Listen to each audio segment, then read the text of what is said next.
Okay, we'll call the meeting to order at 10 o'clock. Is there any agenda additions? None, Mr. Chairman. Just on. Council, yeah. Sorry. I'd just like to, if I could, put one on the Red Willow truck bill. Okay. Would that be, what would that be under? Andrew? 6.1? 0.1? Red Willow truck bill? 6.1. Okay, 6. Okay, was there what? Andrew, what did you have? I just wanted to know that 5.4, our delegation had to cancel due to having to get called out of town. Okay, so 5.4 is canceled for now. Mic's on, can I check the mics, please?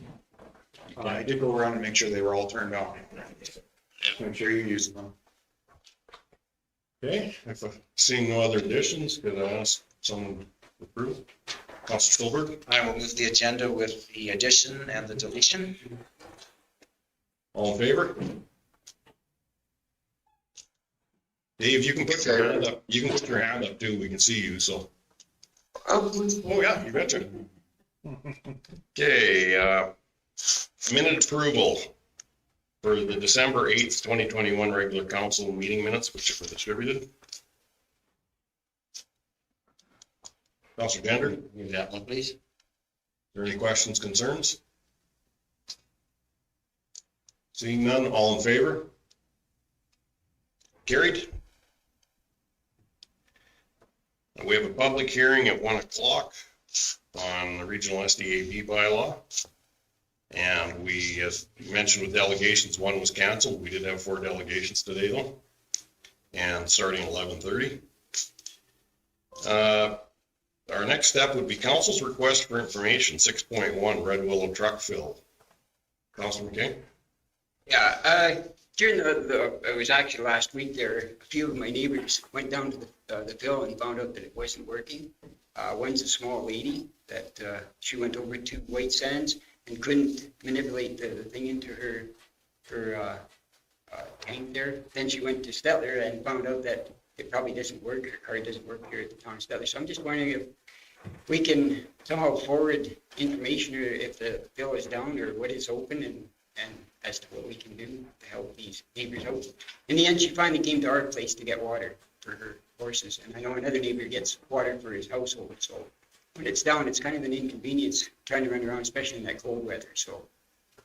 Yeah, so I can speak to that for sure. So the Red Willow truck fill was definitely a challenge for us over the holidays. We had a PLC error on it. So the computer that controls it had a fault right before Christmas. And so we struggled with the vendor to get that worked out until just this week. We just got the PLC fully up and running yesterday. And now, because it's been down for so long, they've got to drain it and refill it to rechlorinate it. So we do that. Our main notice of notification has been either posting on our website and putting a poster up on the screen, but most guys are just kind of expecting it to be open, and we don't really have a decent way to do direct communications other than if they sign up to notifications on our website, which we could maybe flesh out a little bit. So that is posted on the website then. Yeah, typically we do with.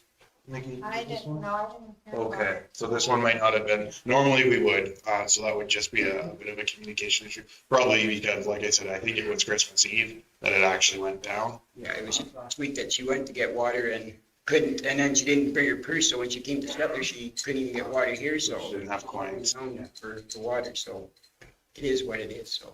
Yeah. Does our token work in that, like if she'd have went to Gatsby, if we did have loading in Denalda? Yeah, so, yeah, your PIN with the county will work at any county or Shirley McClellan site. So White Sands being Shirley McClellan, Erskine, Gatsby, Red Willow, Bymore, Indiang, and then if you happen to be east, Brownfield also works. So, but yeah, definitely, unfortunately, Stetler is the town of Stetler system. Yeah, that's what I explained to her, that it definitely was not Shirley McClellan part, so, or ours, so. Yeah, definitely my apologies to her for the inconvenience. Yeah, it's that Red Willow especially is quite heavily used. Both Red Willow and Erskine are big sites, and so it was, we did our best to get it going as quick as we could. But And it's just too bad that the crime out there is so bad that we can't use the coin-op part of it. That's what everybody's been complaining about. Oh, they gotta go get a card now and this and that, and then when they show up and it doesn't. yeah, it's just, I should mention, it is not a card specifically, it's just a pin. Right. So you can even call in and get the paperwork faxed back and forth if you don't want to get into the office. And then it's a monthly bill. Yep. And with how cheap water is, well, I believe it's cheap anyways. It's not a big bill to get, For quarterly. yeah, a quarterly bill. That bill comes quarterly just because there's no point in doing Okay. a monthly bill for a few bucks a We month. just wanted to know what they could do or if it was online or whatever. And being computer literate, I didn't know where to send them or whatever, so. Yeah, I'll maybe, we'll flesh out a little bit. So we've got a notify me feature on the website. We could potentially set that up. So somebody just interested in truck bills, That would give be an great. email or a text if they go down. Yeah, they're not big haulers, they're just getting 100 liters at a time or whatever, but they need it for either the livestock or their household, so they just, it's a kind of an inconvenience when it doesn't work and they have to drive all that way there to just find out that it doesn't work and then. Yeah. Especially in the cold. If it was warmer, it's not such a big deal, so. Yeah, no, it was bad timing for sure. Absolutely. Anyhow, I just want to bring that up. Thank you. I was just gonna say, if that had happened at any other time of the year besides Christmas, the inconvenience would have been much shorter, or very little.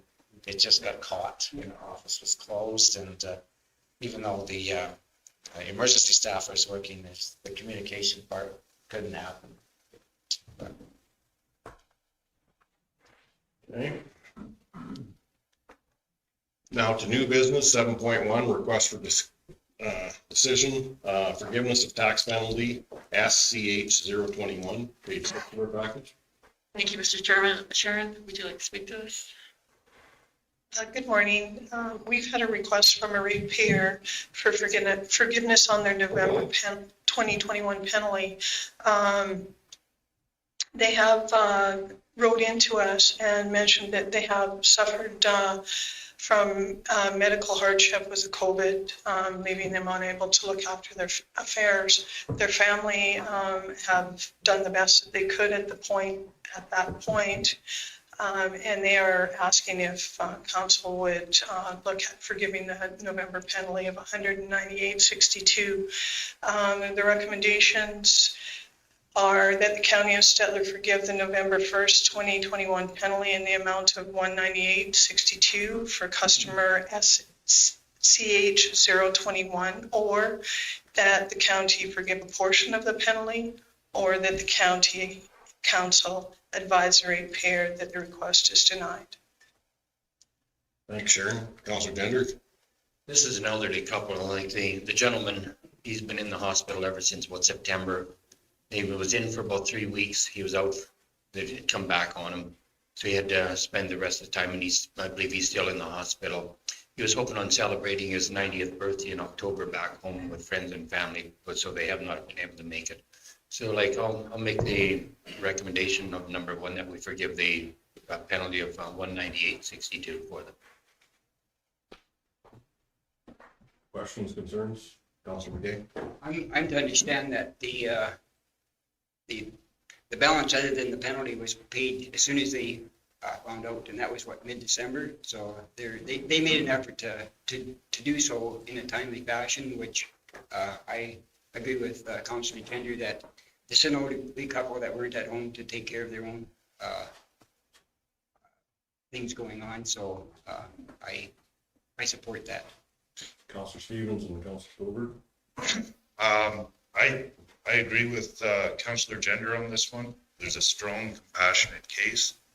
We have to have some forgiveness when it comes to penalties, when you consider that they were in the hospital. There's a strong, compassionate case to be made when something that extreme comes up. It's not missing a date or forgetfulness or something along those lines. They were in the hospital. They were unable to. So I agree with Mr. Gender on this. Councilor Colbert. I just think my heart really goes out to these people that were ill through this extended time. But I do think we should exercise caution because we've denied many penalties, but people were going through health related issues, and it's really tough to give to one or to forgive a penalty for one and not another. So I think there needs to have some thought for sure. Any other comments? Seeing none, I'll call the question. All in favor? Opposed? Councillor Nyberg, Councillor Stolberg, and Councillor Grover opposed, so passed.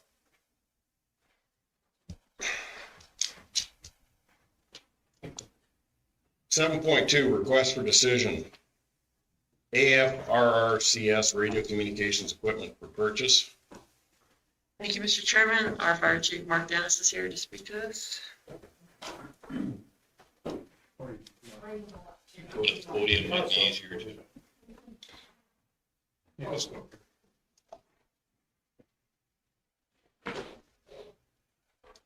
Good morning, everybody. We put out an RFP earlier in December. It was closed. We got 2 bids. As per the requests for decision documentation I sent in, the bid from Prairie Mobile was less than adequate. However, we took the process and went through it and evaluated. We had an evaluation process for the 2 bids. And my recommendation for council is to proceed with Bearcom. It's important to know that we have been dealing with Bearcom, which used to be Communications Group, for about 25 years. They've been involved in installing, repairing, and maintaining our radio system that we have, the legacy system now. So they're very well versed with the county of Stettler and its attributes and what's required and what we need to make the system work. I'm able to answer any questions that you'd have. Councillor Gender. So this one, Bearcom, they pretty much fit all bills, like everything is going to be covered under them? Yes, sir. Requesting? Yes. It was a request for proposal, purposely not a tender, so we could allow communication companies to come to us with a proposal based on AFRAC's requirements. And they're able to, so in that proposal, we have a number of minimum requirements that we need met. And they met all those requirements. And so, yeah, I'm confident that this is the right choice. So with that, I'd like to make the recommendation that we go ahead with Bearcom, because they are saving us about $20,000 compared to what we had put in for budget. Thank you, Mark. Councillor Stevens. Quick question. Was it only the 2 companies we reached out to, or was there any other options? I realize it's too late for this one, but in the future, is there other competitors that we could reach out to, or is it kind of just limited options? We're obligated, because of the value of the contract, we're obligated to put this out on the Alberta Purchasing Network. So it goes on this Alberta Purchasing Network, and then it's out for everybody to bid on it. And those are the only 2 that come forward. So yeah, it was publicly advertised. We have worst water, but you can't make them drink. Understood. Councillor Gender.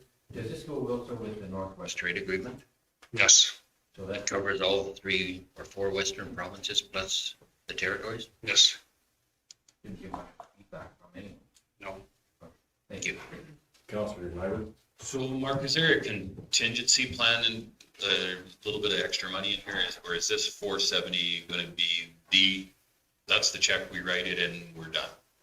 Well, in the request for decision, I suggested that we approve the 470 as a purchase, and then the remaining that's left in our budget as a contingency in case there's something that wasn't foreseen. Okay. That should be reflected in Mr. Gender's. It's in the staff recommendation, so. Can you?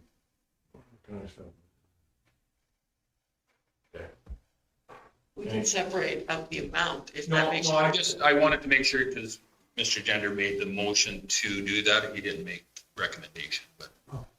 So that's fair enough. No, that's cool with me. I'm just pointing out that we should have that in there.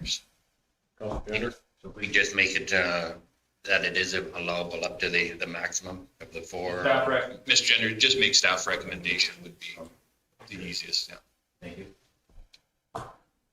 Any other questions, concerns? All in favor? Carried. Thanks, Mark. Thank you very much. 7.3, request for decision, community investment program, page 17 of the package. Thank you, Mr. Chairman. I see Lorraine has joined us, so she would like to speak to this. Good morning, everybody. Yes, this is our first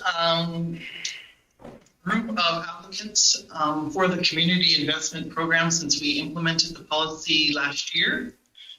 We received 3 applicants: the Stellar Steel Wheel Stampede, the Canadian Northern Society, and the Southern District Music Festival for the December 31st deadline.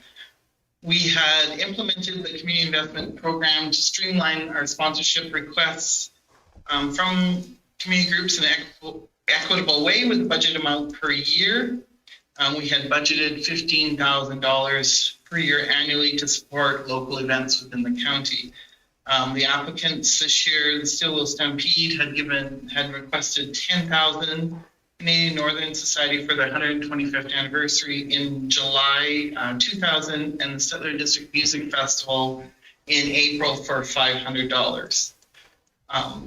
We're recommending, as we had budgeted $15,000 per year, to consider awarding funds up to $7,500, half of that amount, for the first 6 months of 2022, as we still have another 6 months to award funding for.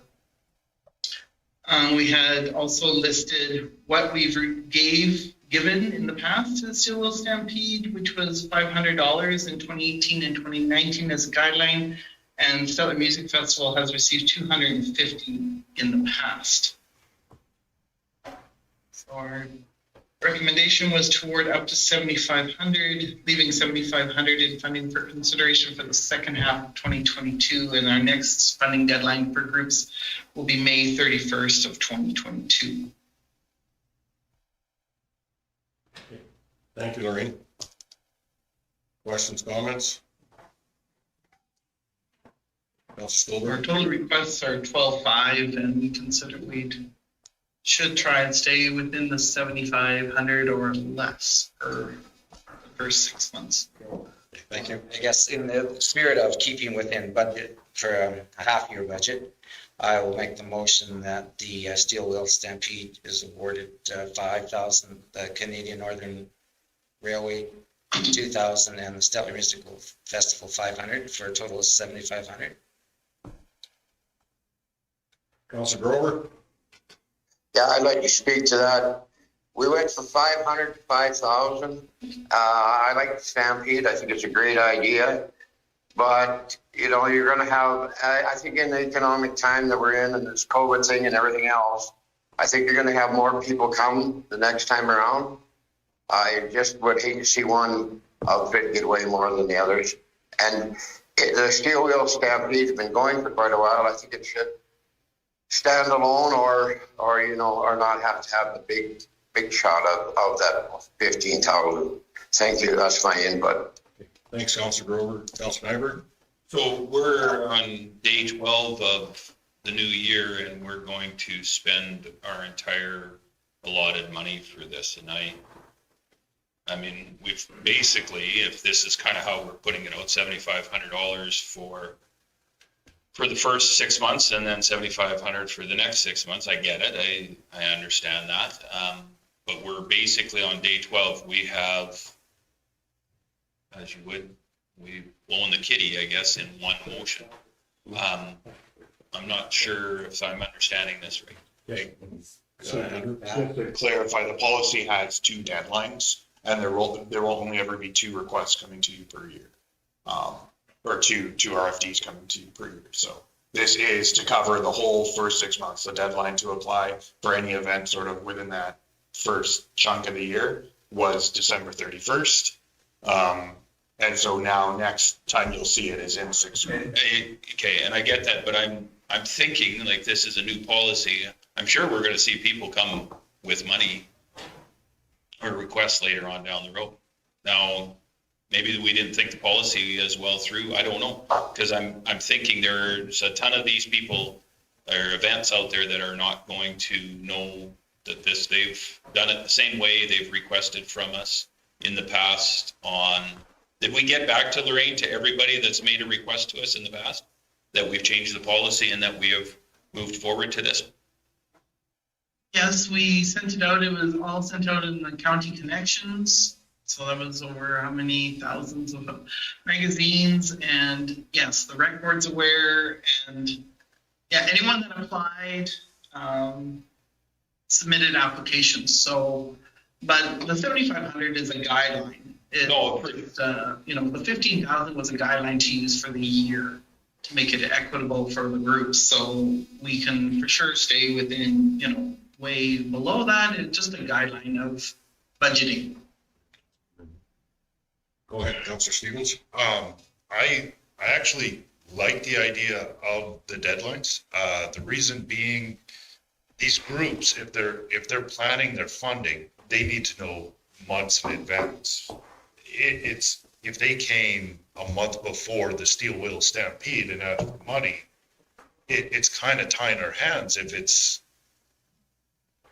the money that they need to go forward. So having this planned out in advance and awarding it for the first 6 months kind of makes sense to me, so that these groups can plan accordingly. If they have to reach out to other sponsors because we don't have the budget, it's better to give them that news in advance. So I like the idea of doing it in 6 months increments.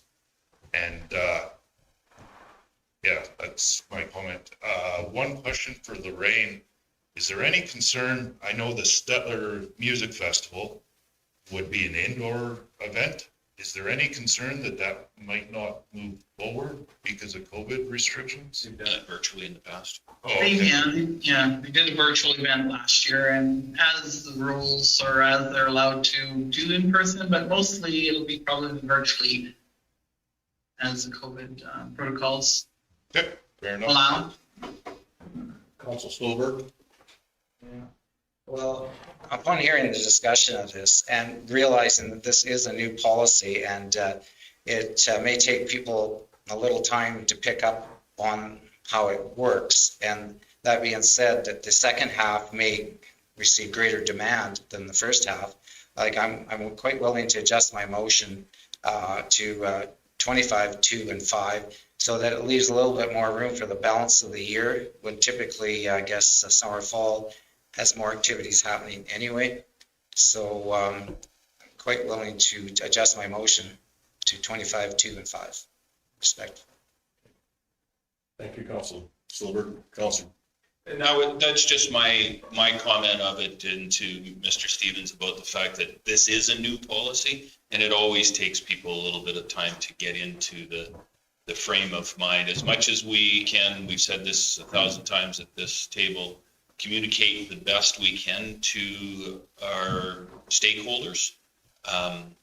They're busy, they've got a million things on the go, I get it, and I just, once the policy's rolled for a couple of years, I will say, yes, I'll be the hardcore saying the deadline is the deadline, and I do agree with deadlines. I think I like the policy the way we set it up because of that, and I'm for that. And I agree for all the same points you made, Justin, about planning, but not everybody is right there just yet. Councilor Gender. Yes, I kind of very much agree with James, because this will take us to the end of June. Summer has already started. By the time we get some people to wake up, say, okay, this funding is available, it's going to be too late for them.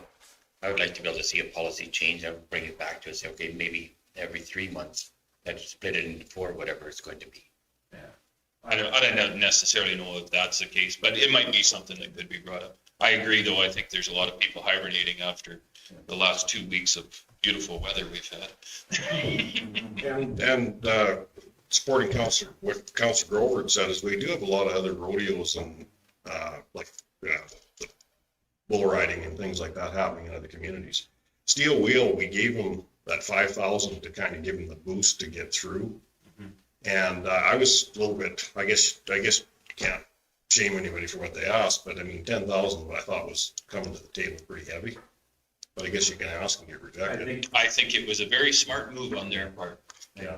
I We think adjusted from that point. absolutely a smart move. Even the 2,500, I think we're giving the other ones 500. So we got to be cautious, but I mean, still, it is a big function within the community. So are the other ones to their communities. Councillor Grover? Yeah, you got provincial ball, you got 4-H, you got high school rodeo, junior high rodeo, and that all supports the youth of in the area of the county of Stettler, which is going to be our future. And I just like to see them get a chance at it. I don't think that the high school rodeo or junior high knew there was a deadline that early. But I'm a supporter of events in the community. I think just everybody should get their little fair share. Thank you. Thanks, Councillor Grover. Okay, any other questions? Councillor McKay?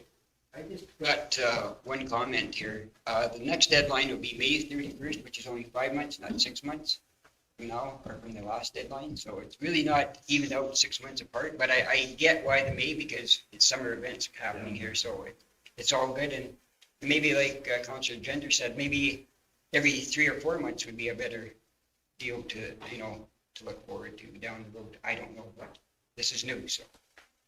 Yes, and that's, we'd agreed to this originally for the fact that it was down to twice a year, we'd be talking about it to get people organized, but maybe this first year we need to allow a little bit extra time too. And if not, we'll relook the policy. And policy's only, you gotta test it to see if it works, right? We don't. Councillor Stolberg? I think it's really too early to change the policy. We haven't even given it a chance yet. And there's nothing, I don't know exactly the fine details of the policy, but, if they do have say a June event, is there anything stopping them from applying in the second half to cover some of their costs? No, so they're not gonna get left out. Yeah. So, I mean, they gotta be prepared not to get funding, though. They gotta have, somewhere else to draw from. But, I think it's a good policy. Okay, so we have a motion on the table to do 5,000 this first half. 25. Well, no, it's Oh, total. 5,000 total, yeah. Yeah, 25 2 And that leaves 10,000 for the second half. yeah. Okay. So I'll call the question. All in favor? Opposed? Are you in favor, Grover? I'm in favor. Carried. We are to 7.4, request for decision, regular council meeting time, page 28 of the package. Thank you, Mr. Chairman. So our next meeting is February 9th, and we are participating, whether it be in person or Zoom, with Minister Madu regarding the Alberta Provincial Police Transition Study. This is very important to the province of Alberta, so we would like to be there and have our voice heard. It is scheduled to go from 8:30 to 11, so we would like to move that the council meeting, regular council meeting, February 9th, start at noon. Councillor Nyberg? I have no problem with it. The only concern that I have, and I will make this very clear, that we've had this postponed a couple of times and changed, have we not? No. With Minister Madu, we were supposed to meet with him. Oh, with the meeting, yeah, but he's got these dates set and he seems very committed to them. Okay. I'll make the motion that we change the date or the time. Any other questions, concerns? Seeing none, all in favor? Carried. 7.5, request for decision, policy AF 624, complaints. Thank you, Mr. Chairman. Andrew, would you like to speak to this? Yeah. So council gave us direction a while ago to bring forward a policy on handling complaints, we've had a pretty regimented procedure for probably close to a decade now. I think it was 2012 that we first implemented a tracking system that we've used for complaints.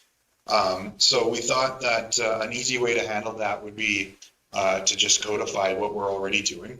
So that's largely what this policy reflects, is how we handle complaints now. And the benefit of putting it into policy is it just gives expectations to the public on how we do handle policies and so, or how we handle complaints and requests. And then the sort of second half or 2/3 of it is dealing with complainants that may abuse the system or may be unreasonable. So it's quite a large section, and it's not because we expect that to be the most exercised, but you're talking about restricting services to a member of the public at that point. So it needs to be abundantly clear why and how and what the expectations are. So that's basically what we've presented here. The policy was drafted based on input from the Alberta Ombudsman, recommending a policy framework that an Australian ombudsman has actually put forward.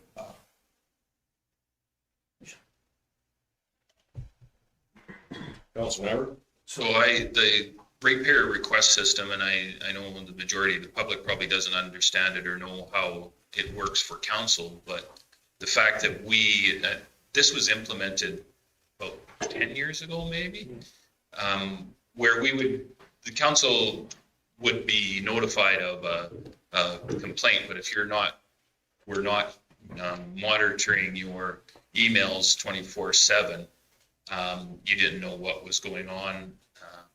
When this new complaint system came in, or ratepayer request came in, it was great. I think it upped our game as councillors tremendously, because we were notified right away. Ratepayer in Mr. Gender's area was looking for his road to be graded or something along that lines. We knew right away, and that's continued, and I think it's really good. So, and then we follow, and that's the nice thing. I've got a file that I use as follow-up in my area, and I make a point of it, and I check in to see that it was actually taken care of and followed up. So, and that's been the real, I guess it's upped our game as council. So we're very much aware of what's going on. And I think this is just a tweak to it. It adds to that, making our job that much better as council. So I'm in favor of this, and I will make the motion to approve the new policy AF 6.24 as amended or presented. Any other comments? Councilor Stevens? Yeah, section 13, when it gets to review and appeal, it's worded such that we can go to a third party for the appeal. And my fear is this: if a complainant escalates so much where their services are cut back by the county, I don't think that there's any value in doing an internal appeal. It will not appease them, in my mind, if it escalates to that point. And I hope that it would never get to that point in the first place, but I think if we were to send appeals to a third party, then it would, A, remove it from our hands so that they have some trust in the system, and B, it would give some credibility. If this third party came back and gave us, yes, you handled everything acceptable, we agree with your findings, we agree with the route you went, then it adds credibility to our process. It would be similar to the subdivision appeal board in that sense, where you let the process play out, we deal with the third party's findings, and then it kind of adds a new level and some credibility to the appeal process. Thank you. Councilor Biber? So Mr. Stevens, I don't think 13 changes anything in this situation. We're we are where we're at. The appeal from the ratepayer is when you have the county staff implementing something, the appeal is for that individual to come in front of council and make their appeal. And if that cannot be settled by the 7 of us, they always have the option of a number of different outside appeals. I don't think it behooves us to bring into another appeal, i.e. they can go to the ombudsman, they can go to municipal affairs, they can go, I mean, if they wanted to, they could even go to provincial court or Court of Queen's Bench. I don't know if this is something, I don't think it's in our preview to set up another sector of government to appeal to, and then who would that appeal be?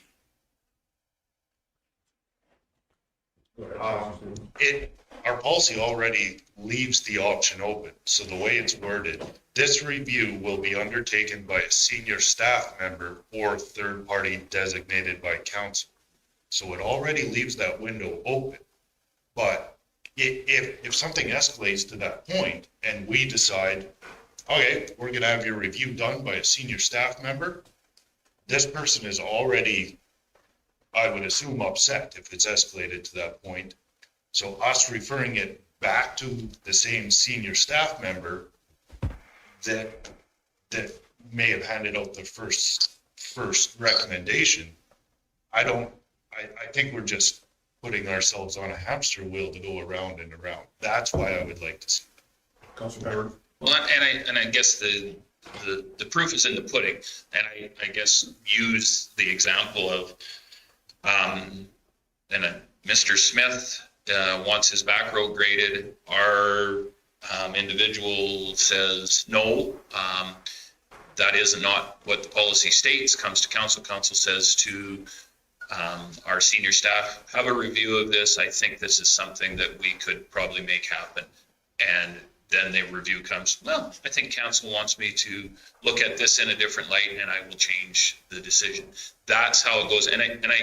Where I have to really impress is the differentiation of we are council, they are operations, and you have to make that defining line, and it has to be a very thick, wide line that goes down.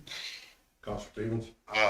For clarification, section 13 is strictly a review and appeal if we have cut or held back certain services, i.e. plowing a road.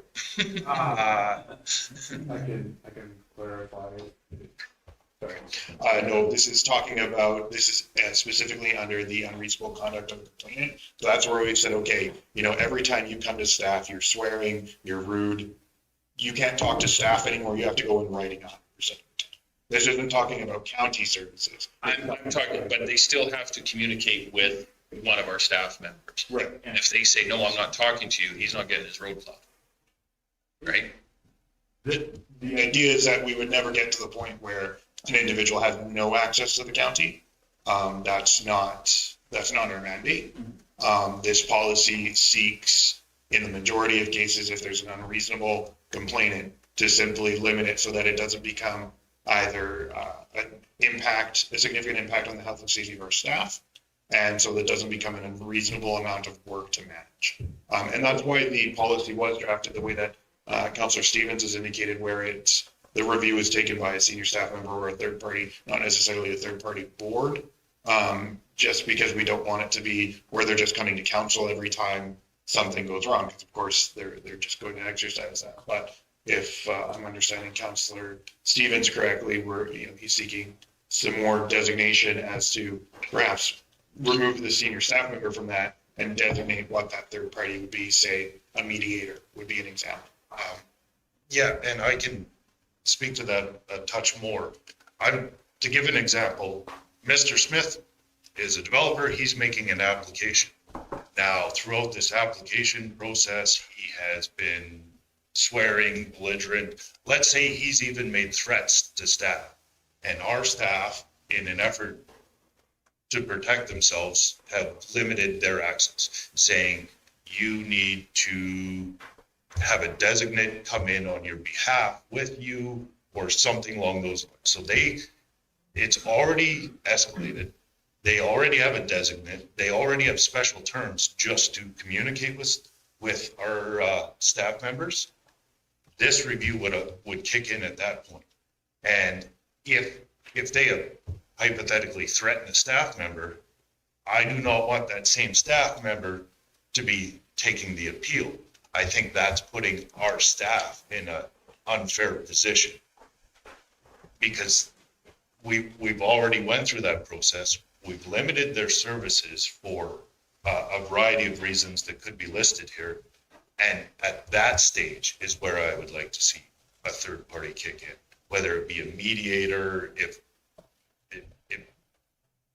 it just seems like we would add credibility to our staff members' recommendation when they cut their services in the first place. Mr. Chairman, if I could, and I see that, I get the idea behind that, but no matter who we appoint as a mediator, we're gonna look like we're stacking the deck against him. I don't know if we're going to, I don't think that is the way the system works is if you are getting to that point where you are so poorly behaved that you have been cut back in what you're dealing with in the county, I think it's at that point that maybe it is a municipal affairs situation, not ours. And when I say a third party unappointed, because if it's appointed by us, it looks like we're going to appoint, I'm going to appoint my best friend to review my conduct. Well, guess how that's going to come out? I'm sure that he sees, the reason we're friends is he sees things the same way I see things. Whereas municipal affairs is going to be seen as a unbiased, untethered particular person. So when we get to this point, though, lots of cases, this is back to staff, we are into a legal situation. So would that third party be legal? Would it be? Not always necessarily. I would say probably the majority of cases where I could imagine a UCC being is just somebody who's typically rude. I mean, the legal ones often get to this point as well, but that's not the majority of the cases. And the UCC portion of this, the managing unreasonable conduct of a complainant, should be rare. It's only the majority of the policy because it should be fleshed out, and that's why we're having such significant debate on it. But it's, yeah, I would, from Councillor Stevens' comments here, I would see no issue amending this policy to read that instead of undertaken by a senior staff member or third party throughout that 13.3 would be to undertaken by a mediator on Alberta Municipal Affairs list of municipal mediators. It's the same list we choose from when we've got a intermunicipal debate. You only need one of them, and they're highly qualified in both investigating and managing issues. What kind of cost do they come with? Significant. They're less than a lawyer, Yeah. so a benefit at that point, but probably in the $150 to $200 an hour range on the cheap side, and anywhere up to $400 an hour on the expensive side. I guess one of the final points we have to get through to the ratepayers, but also to the staff, people are to get along. People are to work these things out. So if we have somebody that carries on that way, they can't, everything we do with them can't go through a third party. We have to get it to the point where they actually understand that they have to work and our staff has to work with them. So that's a conversation Yvette has to have. Go ahead, Councilor Nyberg. And to Andrew's comment, absolutely, I have no problem with that. But again, if you get to this point, you're right, it should be rare, and it should be a situation that if you've gotten to this point, that mediator should be municipal affairs, and they do it. And I won't say for free, but they do it at the cost of the taxpayers' total bill, right? Not just our taxpayers. If I can, Mr. Chairman, I don't think municipal affairs would undertake that for us. For a UCC complaint, they don't actually have a division in that. They only will, we had a great conversation with Mr. MacGyver about some of the roles they take in investigating municipalities, and they don't want to play mediator, unfortunately, and they don't want to be a review. Go to them. Yeah, but only if a municipality is being managed in a way that is inconsistent or unreasonable, And I don't think that this really meets that criteria. And I don't think that they would often undertake and sit as an appellate. I think it's going to be, unfortunately, our responsibility one way or the other to arrange. The same as we pay for an SDAB, we're going to have to either pay the staff member who does it, the third party, the mediator. And again, I get back to the point where what we're gonna do is we're having a UCC come in, and what's gonna happen is they're gonna go through this process, we're gonna hire a mediator, we're gonna spend $2,000 to $3,000. The mediator is gonna come back and say, yes, whatever the county of Stettler was reasonable and you need to smarten up. I'm just saying and then that person's still not gonna be happy. And then they're going to go to municipal affairs, or they're going to go to the ombudsman anyways at that point. I mean, I get what we're trying to do here is we're trying to clarify, and we're trying to add to it. And I think the policy as it states does that.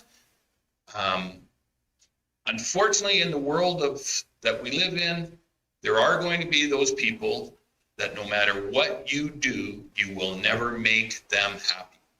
And at the end of the day, you can placate them and placate them and placate them and try and appease them all the way through the process.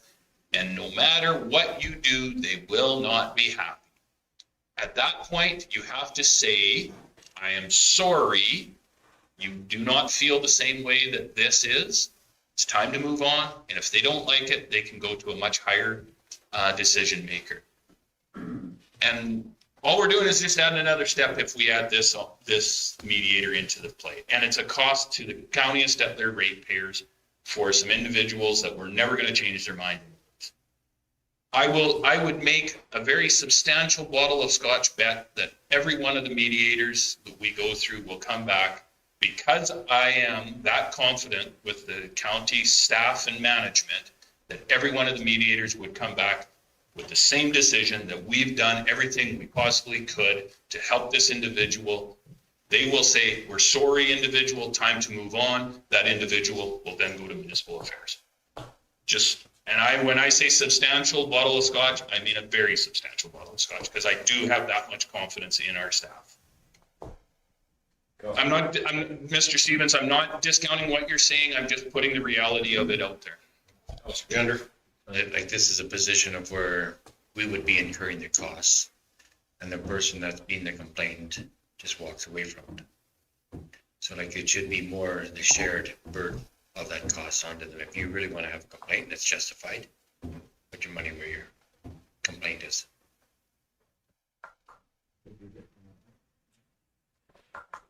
Yes. The problem right now without this policy in place is that to deal with these unhappy ratepayers that you can't make happy, we're spending a lot of legal dollars to deal with them. So, if we can come up with a different way, then, hopefully that would cut back some of our costs. Councilor Stevens? I actually like Ernie's idea. If it came to an appeal process, whether it's a fee, a cost sharing, et cetera, I think that idea has some merit. And I appreciate what Councillor Nyberg said about there could be people that we just simply can't make happy, that will be nonstop complaints. I appreciate that. I agree with that sentiment. And I believe by going to the third party, I don't think that'll change that particular individual in the instance you gave, but it would for the rest of the public. So anyone from the outside looking in, they're not emotionally invested. They could look at this and say, the county did X, it was appealed, the third party agreed with them. So the general public that is on the outside looking in would see this process. And I think those are the people that it would add value to. Those are the people we can reach.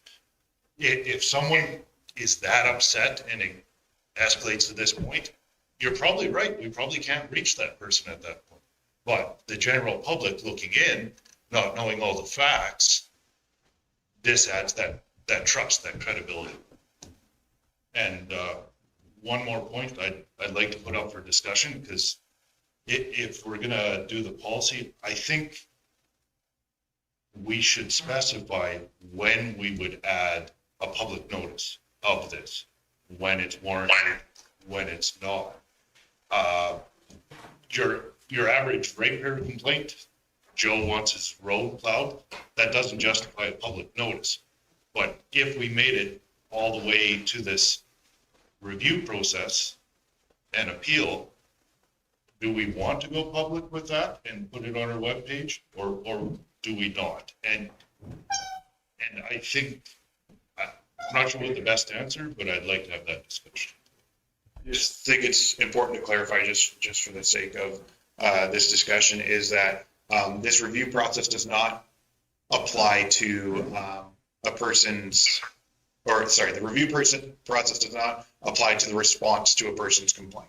That's not what the review process is about. If you asked to get your back road plowed and we said no, you can't appeal that decision through this review process. What this review process is meant to appeal is only if you have been designated unreasonable and now have limited ability to access the county. So it's that classification. So there's likely limited public interest in it.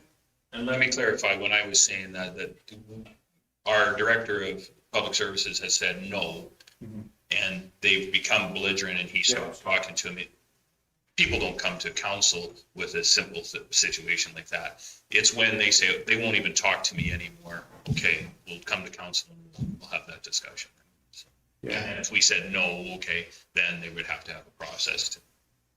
And then, so I was just gonna elaborate, just thinking a little bit further. I think, so right now the policy reads with a fair bit of discretion of council for this point that's subject to the debate.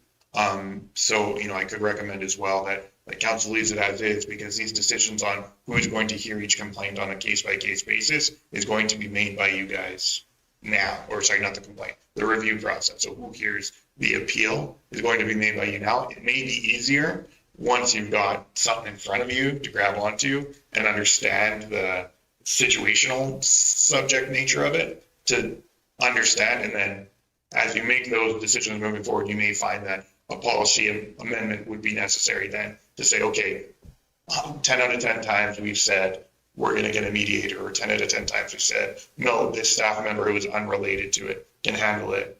You may want to amend the policy there after you've had a bit of time applying discretion. I think the policy may be fine as it is, but if we did add the a mediator piece into that, I think it would be at council's discretion. I mean, everybody just couldn't demand it, I don't think, and it would be a shared cost, because I think a complainant, if it's free, they'll choose that route every time. And I don't think that's really fair either. I mean, there'd be more onus on a complainant if they're behaved badly and have been very, very difficult to deal with.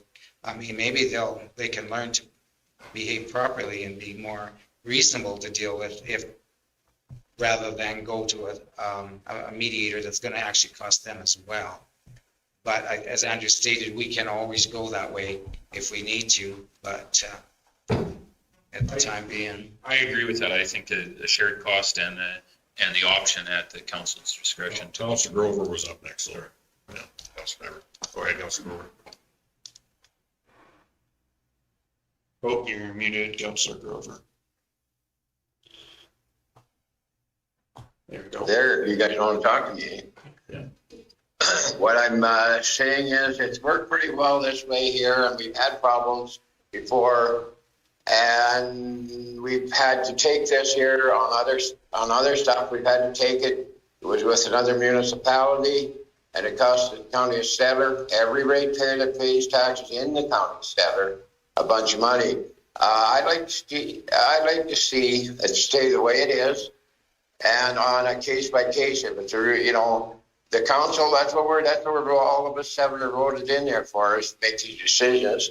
And if it comes to a decision, maybe we do bring in a third party mediator, but to have it so they went there all the time, and how are you going to collect from the other guy?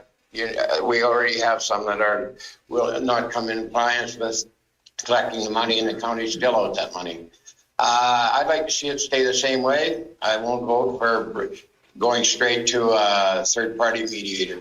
Thank you. Okay, thank you. That's all. Okay. Other questions, comments? So, if I could, Mr. Stevens, are you making that as an amendment, or where are you at on this? I think a motion was already made. I made a Councillor Stuhlberg. No, but he hasn't made an amendment motion I yet. didn't, I just, that was. I would like to make that motion for an amendment, yes. And what would your amendment say? 13.3, when it comes to the appeal process, I would like to see that it goes to a third party instead of to a senior staff. At the discretion of council. Idiot.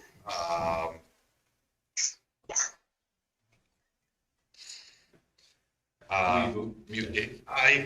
I would like, if it escalates to that point, I would like to send it automatically to a third party as opposed to discretion of council. And I realize this, some others may not be in favor of that, but I believe that any situation making it to that point will be very rare. Councillor Schreiber? So in the case of, and typically where we'll see this is, I would think mostly in our development situations, where they have come to our development officer, who is a senior person, and they have been abused or been felt that they've been slighted in some way and said, no, we're not talking to this person anymore. This individual has been abusive, has not been cooperative, won't listen to what we're trying to tell them, et cetera, et cetera. And I said, listen, I'm just not dealing with them anymore because of what's happened. The option at that point, the way that you're proposing it, would go to a outside individual for mediation. In the way we have it written now, it would either go to the assistant CEO or the CEO to say, okay, I'm going to review this case and see whether or not this is it. Not everybody gets along. Just want to clarify that process. So the senior department head never decides to restrict access to services. That decision still needs to be made by the CAO first. So if I say, I don't want to talk to this guy anymore, I go to the CAO and say, here's my case. And the CAO makes a decision, okay, yeah, we're going to say you only talk to us in writing by so-and-so, unless the CAO designates it in case there's a conflict. So it should always be the CAO making the decision. So there is no other senior staff. She is the most senior staff. Right, but then, so where this says by a senior staff member, not a staff member senior to the person who made the role, but one of the senior managers is what that's stating. So if a vet made the decision to restrict somebody's access based on their conduct with planning and development, and I wasn't involved at all, I could, the way it's written now, be the one who hears it de novo or afresh, and make a decision to either uphold or deny that decision. I'll be honest, if that's the way that it's written and that's the way you're explaining that, as a operational situation, I would have a hard time. Yvette has said something and now I'm her underling and I have a hard time not agreeing with her. You're my boss. It just, the whole plan of this doesn't work very well for me, because if my boss says, I've made a decision, but I want you to review my decision. Well, you know what I'm going to say. I'm going to say, yes, I agree with you. You're my boss. You don't know my staff very I well. know. And again, specifically say we do have this procedure in other places like union grievances. Yes, I know.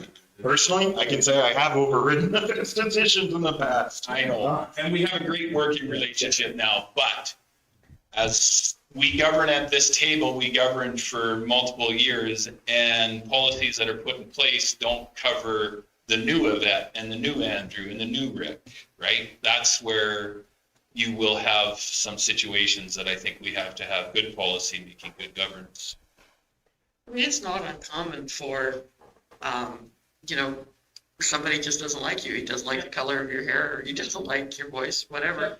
So we try to match that person up with someone that they, you know, may have some respect for or may have an allegiance. And we always call it the tag team, right? So, you know, I may take the call and just get screamed at, but Andrew comes along half an hour later and everybody's calmed down and we get to the root of the problem and we're able to solve it, right?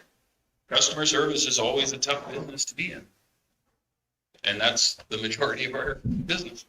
And it, going back to the extreme and rare situations, there is a number of processes before that. There's warnings before we would restrict access. There's notification letters. So we're getting multiple steps handled internally before it would ever get to this case.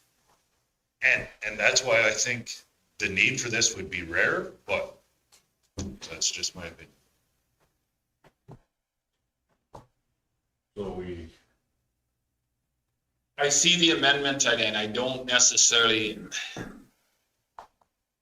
I mean, I guess I agree with Andrew, until we actually see this policy work, I don't know how it is going to be set out. Ultimately, council still has the ultimate decision of where and how this is going.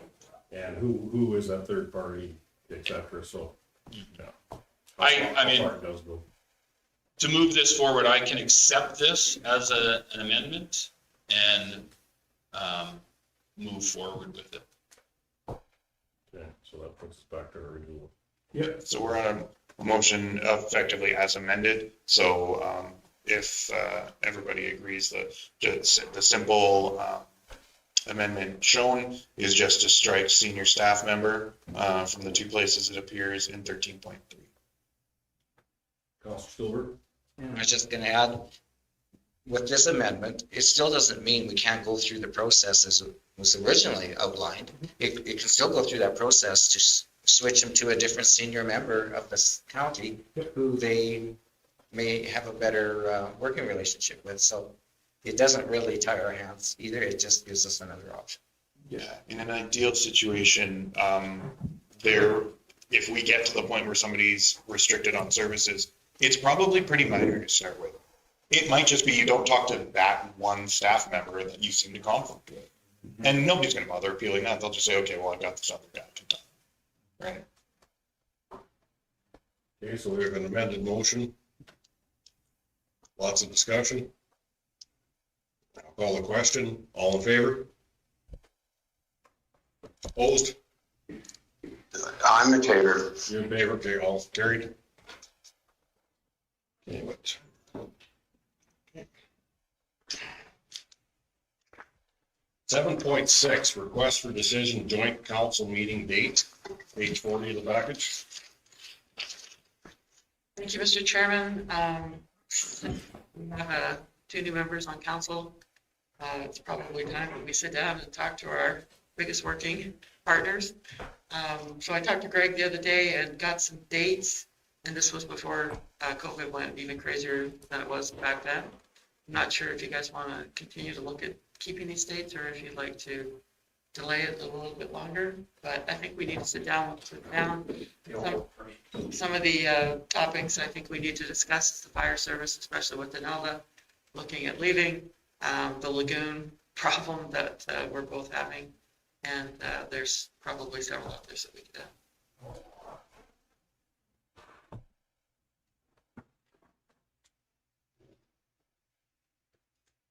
Any comments, questions on this or conversation?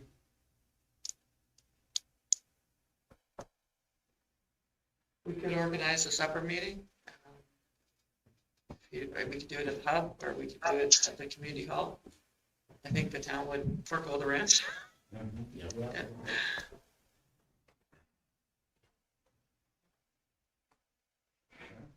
Councilor Stillberg? I'll make the motion that we go with option 180 for the February 2nd for a joint meeting with the town. Any questions or concerns? Seeing none, all in favor? Carried. Because 1B should be a national holiday.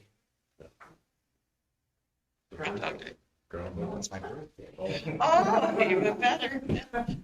The Groundhog Day is the second. So you want a birthday cake? Well, no, if you, yeah, see, you saved your money. If you had it on the third, you had to get a birthday cake just for your dog. Okay, 7.7, request for decision. Rural Crime Watch members at large, page 42 of the package. Yeah, for sure. So we held off on advertising prior to the organizational meeting just to see where council was going on all committees. But after that, we did have a few vacancies we needed to advertise. So we've got, typically this board has 7 members on it. Now the membership of the committee, it says to consist of 2 county and stellar councillors. Whereas our procedural bylaw only shows 1, so we may need to double check the terms of reference on that, but for right now, we need it's the member at large, we need to, appoint. So we've got, I believe it's 9 applicants for 7 positions. Or sorry, it's only 8, so typically what we would do is 7 appointments. If council elects to appoint more, they can, it just has an increased cost of $50 per diem per meeting, and they meet approximately quarterly, is that correct? Yeah.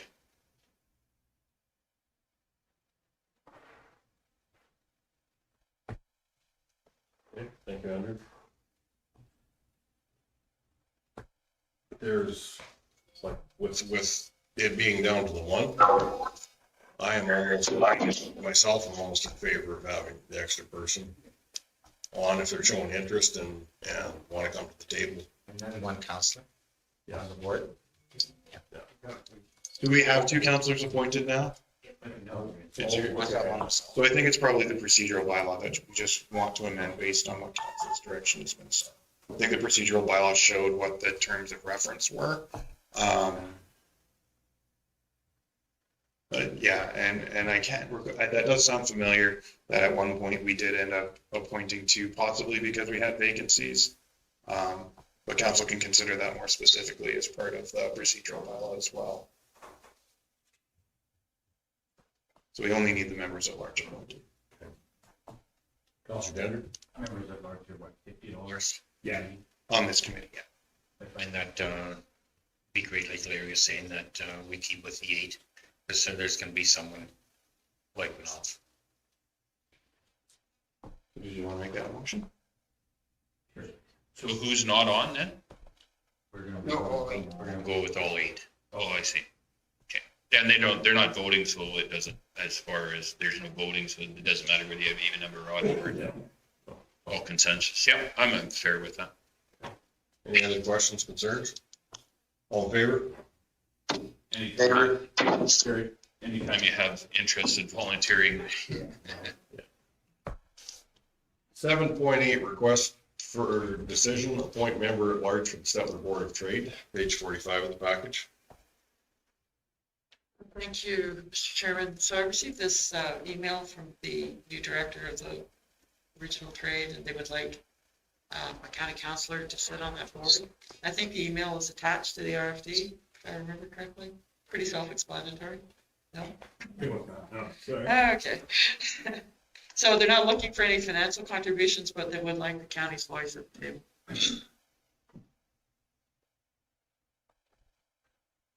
Mr. Chairman, so I've been in conversation with Mr. Geddes about this. He's asked me a couple of times. We've actually had some conversations on different issues going forward. So during the organization meeting, I was put on that representation, wasn't I? For the economic development, right? Yeah, so that's the towns committee that it was actually, yeah, so we thought we'd bring it forward just right. And I would sit on this, and it's a lunch meeting, so it's not something I wouldn't even bill for if that was so requested. It's a non-issue for me. Councilor Dender? Councilor Nyberg. Are you willing to sit on the board? I would. Make a recommendation that Councilor Nyberg be appointed to the Center Regional Board of Trade. Okay, any other Councillor, nominations?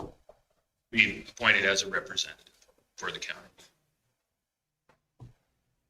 All in favor? Favor. Carried. 7.9, request for decision, 2022 strategic plan, page 46. Thank you, Mr. Chairman. Nikki, would you like to speak to this? You're the one that's done all the work. So we have finished our workshops council has in the fall for strategic planning for 2022.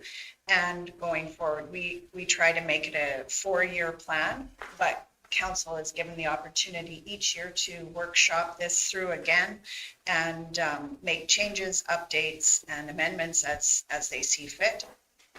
So that is what we did this fall with our new council.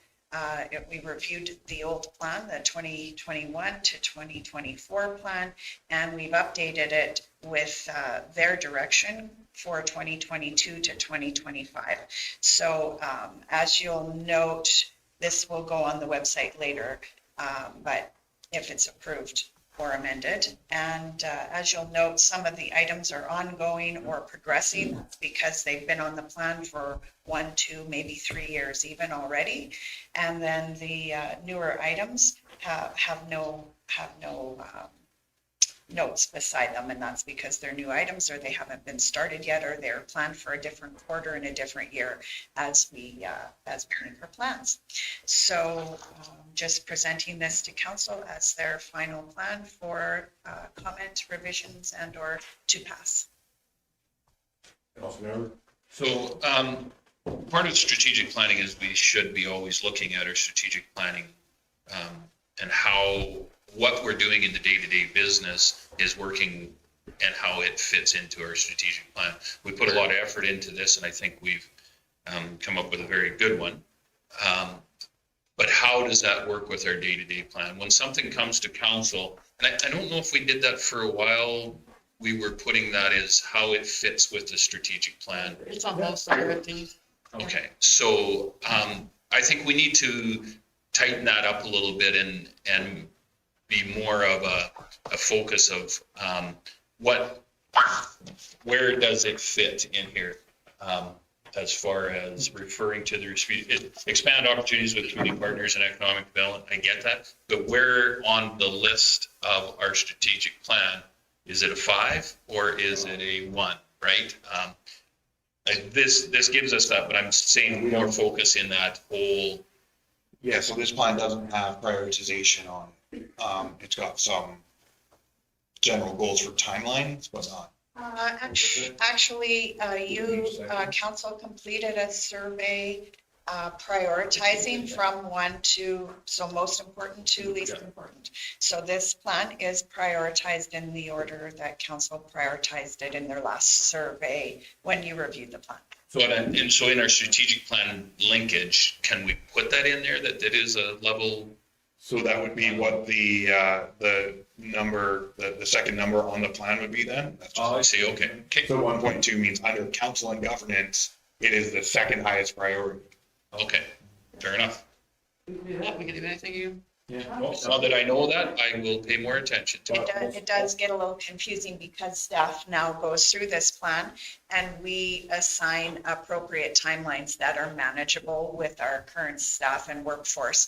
So when we look at this plan later, when staff looks at it, we look at it from this is a Q4 2023 item. So we're working towards that. But I realize when council looks at it, this was our number 1 priority. So we do try to align those two, but sometimes staff and resources doesn't align with the priority you put on it. Fair enough.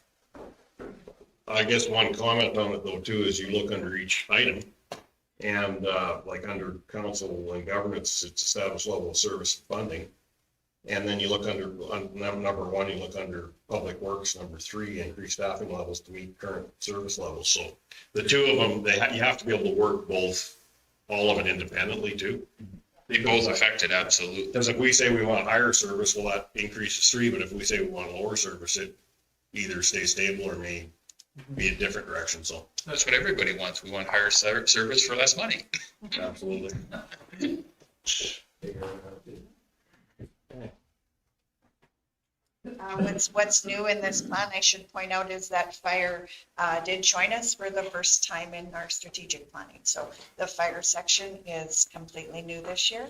And we also did split out agricultural services this year because council's direction was to focus more on agriculture. And so we've split them out and they have their own category as well. Okay. Any other questions to Nikki? Councilor Stillberg? I'll make the motion to approve the 2022 strategic plan as presented. Any questions, concerns? Seeing none, all in favor? Carried. Right. We're at 11:15. Should be able to go to bylaws. We could do the procedure bylaw. 10.2, the bylaw 1674-22, procedure bylaw for first, second, and possible third reading, page 84 of the package. So this is the, basically council's bylaw, runs your meetings and your procedures. My recommendation, just for transparency, would be to give a first reading and advertise it for comment. We're not obligated to do that. Bring it back in February and either amend it or give it second and third reading. Andrew, do you have any comments? Yeah, I can just have a bit of an overview of what we've changed, and that's the biggest part you'll see, especially in the track changes version, is just an overhaul of how the committees are established. As you'll probably remember from your council orientation training with Brownlee, you do need a bylaw that establishes committees. This is where we have ours, is built right into the procedural bylaw. So we just went through it and made sure that it was a little bit more clear that this was establishing committees that weren't already established by legislation or other bylaw. And then as well, just sort of updated it because it was quite out of date based on the committees we had. And then additionally, there's a bit more expectations given for putting items on the agenda or delegation requests. Again, this is similar to the complaints policy where we're meeting our current practice. We're just expanding on the expectations that the public can have of us. Councilor Grover? I'd like to move it. Okay, for first reading, all in favor? Everybody? Just want to see one question here. Okay. On page 86. I guess I'm just kind of wondering whether the seed killing plant is still really justifiable anymore. That's just one little question I've got there. I don't mind putting the seed in, okay, getting something going, but the amount of dollars that they're making, can they stand on their own? So just something that I'd like to question on there. Okay, well, like, I think that would come back from the reports in the committee, but they are making money, but they've just did major investments again in the plant for what most people in seed cleaning are using now for color sorting. So. I just want to bring a few little things over.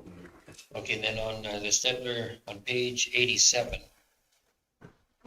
2.8.7, the professional attractions, do we not have two counselors on there now? Like it's changing to one? No, we have one, I believe. So I think that's one where we have, where the reeve often attends as ex officio, but the terms of reference to that committee only allow for one appointed. So we're changing some of these members that are on there? The intent is not to change any membership, but I did try to align the procedural bylaw with each of the terms of reference. So in the case of rural health professionals, my understanding is that we've got a single appointed representative to that, and then that the reeve attends as a consultative member, because they're not, I don't believe they're a voting committee, or they don't have binding votes. They hold, but not for financial pieces. Yeah. So, so that's how that one's operated. So it would still be within the terms of the procedural bylaw that the reeve would be able to attend as ex officio along with the appointed representative. Then going down a little further, 2.8.9, the fire department has right now two, we're changing that to one. That one would be the same, I believe, as well. That's the reeve that attends alongside the. No, we've got, no, I think we've got two. There's two, We have two there. there is two voting members from the town on there too. Yeah. Always has been. So I can double check that one for sure. I thought the terms of reference said one, but that may have changed without an update to the terms of reference. So that may be something we want to bring to that committee as well. And this is where it would work really well for us if we could do just first reading it and advertise for comment. For the last 4 years, it's had, the town has had two voting members and the county's had two voting members. Yeah.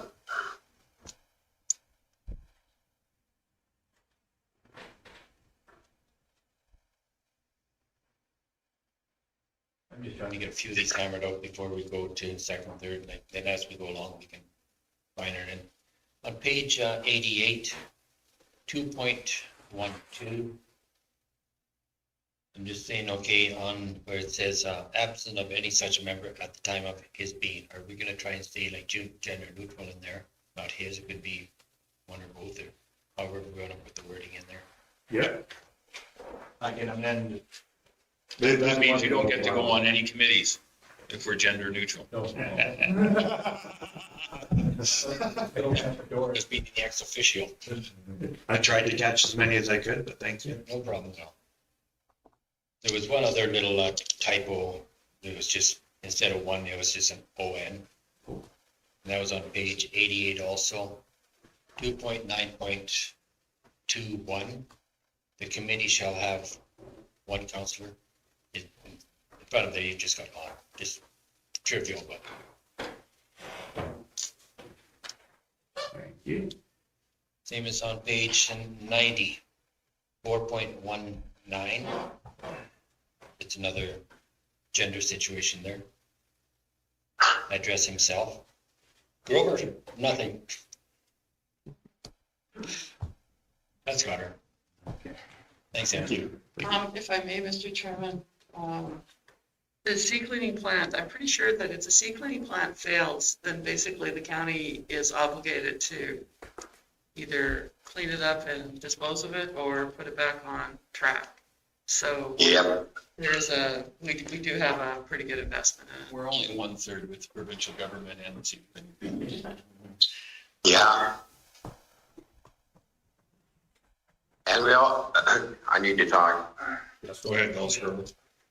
Did we not just tax last year just for 2%, which is 37,000 on the eggs or on ag land, just so that, because we had a squabble about putting $3,000 into the seed plant and 10 into that river research. Those are the And numbers that's going forward. basically where it was supposed to go. I already made motion to pass this thing, so whatever. Those amounts are in the budget, Dave, for consideration at the 3,000 and the 10,000. So. I see. Whatever. So we have motion, we had the motion for first reading. With amendment? Or if you're not going to proceed with second and third today, then we'll bring it back amended for second. Okay, yeah. Okay. We're on, is that fine with everybody?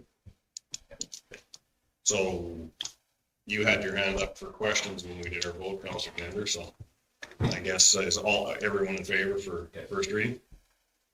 Carried. I see we have our 11:30 delegation is here. Welcome.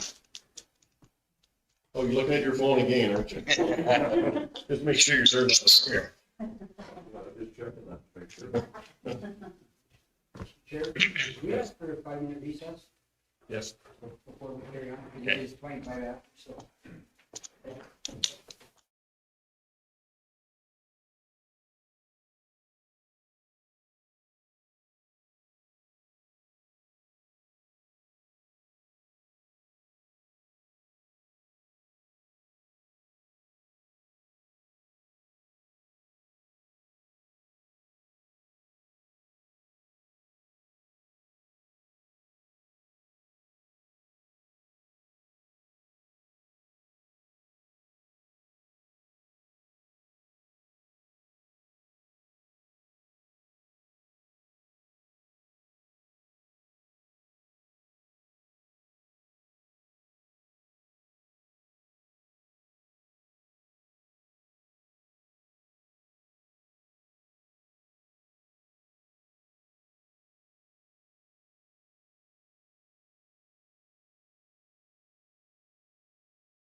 With that, we're back on again.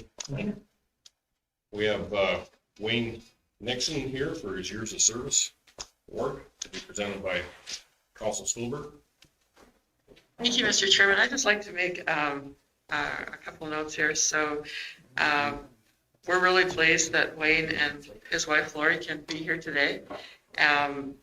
This is a policy with the County of Stellar, has been for a number of years. It's called Council Service Recognition. It's CN 1.3 for anyone that wants to look it up. But it's just our way of saying thank you. And I've had the pleasure of working with Wayne for almost 16 years. And he's been a wonderful counselor, represented his ratepayers very well, and made my job easy. So thank you, Wayne, and thank you for coming today. We're gonna put the Deputy Reeve to work now. Maybe go up there. I'll go on first.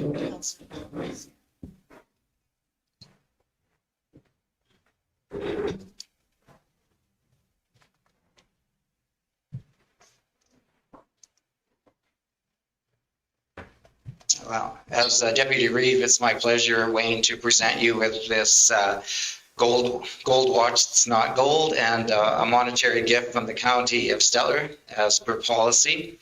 For 14 years of service as a counselor, and of that, half of that time was spent as the Reeve. Wayne, you have been an esteemed colleague who's been very easy to work with both council and staff. And during your time on council, you developed a good working relationship with municipal leaders from our neighboring municipalities as well as municipalities throughout the province. And in addition to that, you developed a connection with our political counterparts, both provincially and federally. And that communication has greatly benefited the County of Stellar and its citizens.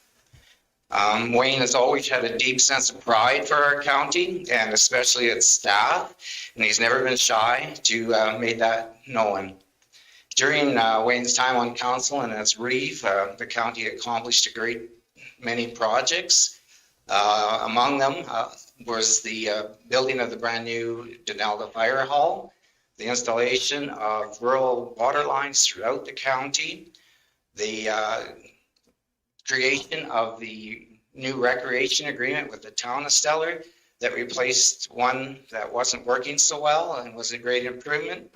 And along with that came a really good working relationship with the town of Stellar, our community partners in so many ways.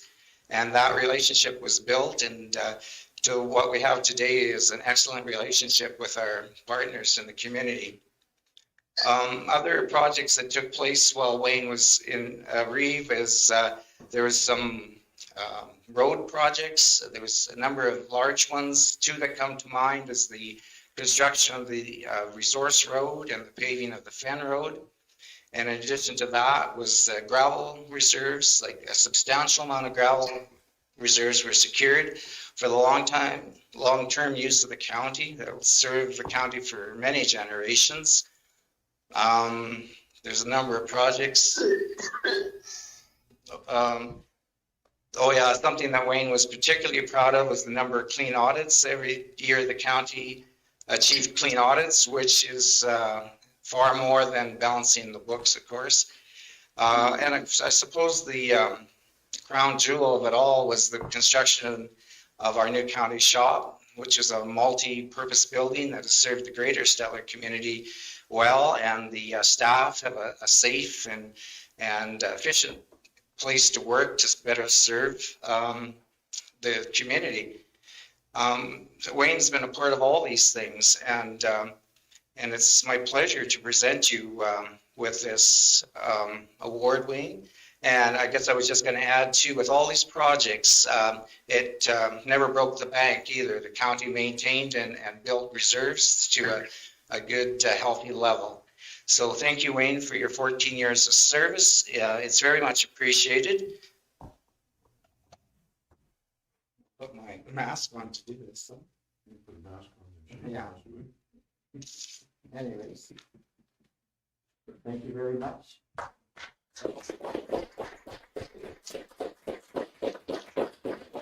one thing before I turn the mic over to Wayne is, I see his wife Lori is in the gallery today.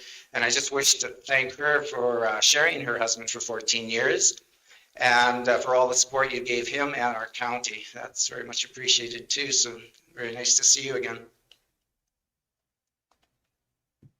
Thank you very much, Les. And, you know, Yvette said she had known me for 14 or 15 years, which is true. And I was kind of great to work with, or maybe a leader. I think maybe she said that. But in the truth of the matter, it was Yvette and Tim, and later on Andrew, who were the leaders, and, you know, and try to steer us in the right direction. And I certainly appreciate that very much. And I want to reiterate what Les has already said, that the staff have been so great to me over the past 14 years, and some of them are, a good number of them are still here, but there's been some new ones as well, but they've been very, very supportive. And I thank the councillors for supporting me as well. And Lori, thank you, dear, for putting up with me for all those years. And I do appreciate that, even though I don't say it enough. So once again, thank you very much.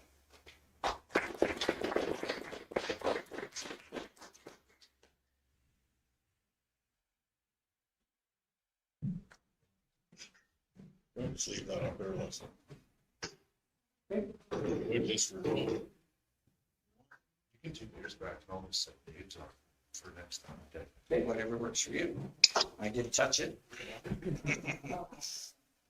Okay. Green lights.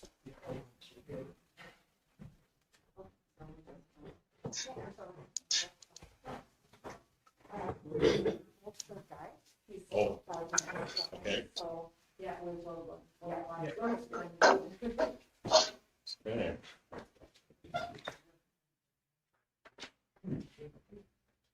Guess we could start, when you start to go through our report. Yeah, absolutely. So our reports, 11.1, the Chief Administrative Officer's Report, page 105 of the packet. Was there any questions or concerns with it? Councilor Gender? Can't hear you.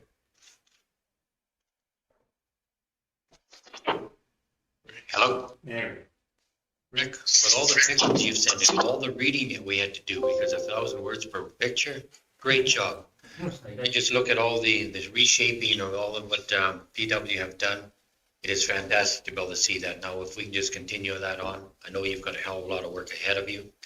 But like there was on page 168, it's bringing back to the McDonald's Road. We had an awful lot of flack on it. So what are the opinions on it now? Means that we had to rip it up, take the flack and reshape it.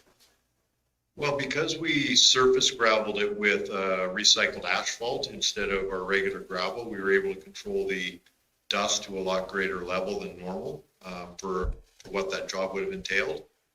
Bearing in mind that I got all that wrapped for free as well, which really helps when we can do things like this. And I got a bunch more coming here this spring by the sounds of it. But things quieted down pretty good. We ended up, because there was a little bit of restructuring and whatnot, we did end up with a few larger, fist-sized rocks on occasion that get popped up out of the grade. But it was very well accepted by and large. Thank you. I should say you talk about the quantity of the report this time. It was the end of the year, so we did you'll probably see a little section in there where we went back and recapped a lot of the projects, not the ones from the last month or so, just to remind you of all the things that we did manage to get. It's actually kind of neat to look back, and a lot of those things you forgot were done this year. It feels like we did them years ago, but a lot of stuff actually does go on, which is good to review. Like I was very impressed with all the amount that you're showing on there, what we have done, but a lot of the public do not really realize how you're attacking these roads and how you're reshaping them. It's great to be able to see. Thank you. Any other questions on the CAO report? Councilor Gender? Move the report, please. Okay. All in favor? Carried.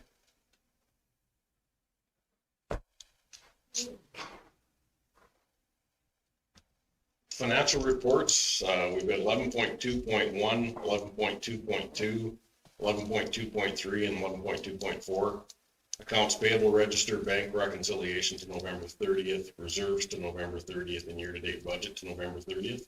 Pages 261 to 271 of our package, or pardon me, 283 of our package. Is there any questions in the reports?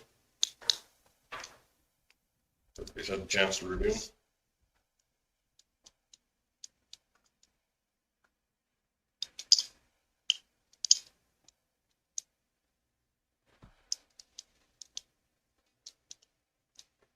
Counselor Stevens?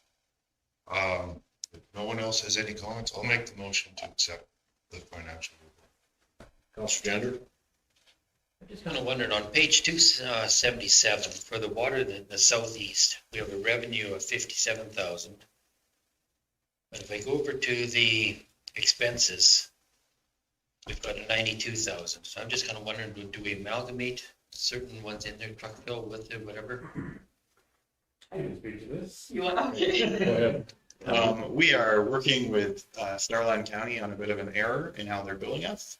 Currently, those numbers are plain as you see that we're charging less than we're paying for the water. But we discovered that error this year. And so, of course, surely the CAO at Starland, working with limited records after their fire, it's taking a bit of time for us to get work through. But I would expect to see an adjustment for that through year end. I was always respecting that. Oh, we're making a little bit of dollars, and it just wasn't quite. Yeah, very astute, very good catch. I brought it to Shirley's attention and she said, well, she said, I don't disagree with you, but you're gonna have to show me the agreement because we've got nothing. Yeah. So we were lucky enough and able to find the agreement and send it down to them, and they're working on it now. Thank you. Counselor Grover, did you have your hand up? No, Okay. I'm good. I'm good with it. Counselor Gender? On page 279, down to the expenses, number 25230.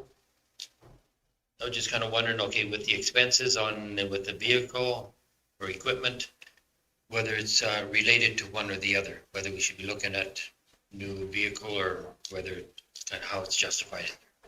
We had some problems with those trucks, didn't we, Rick? We dropped a transmission out of one of them, or a motor. Yeah, they're starting to show some age. Was it time to turn them over? Yeah, we did have a few problems with them. Also say that there's probably a bit of a coding issue there because that's sewer, and of course, water and sewer share. We consider it one department, but realistically, it's two in the financial side. And I see that they're under budget on the water side and over budget on the sewer side. So there's a bit of money to come over that way as well. Actually, there was a fairly significant unplanned expense over the motor that went out of the trucks.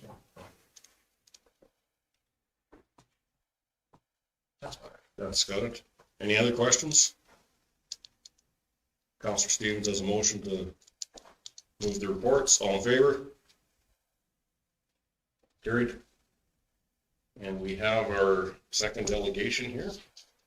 Yes, thank you, Mr. Chairman. And in accordance, this is again to recognize Shereen's service this last term as a counselor. And it's again, the County of Stellar's Council Service Recognition Policy CN 1.3. I'd like to thank Shereen and Guy for the years that she put in. It's such a challenge to be a counselor in the County of Stellar.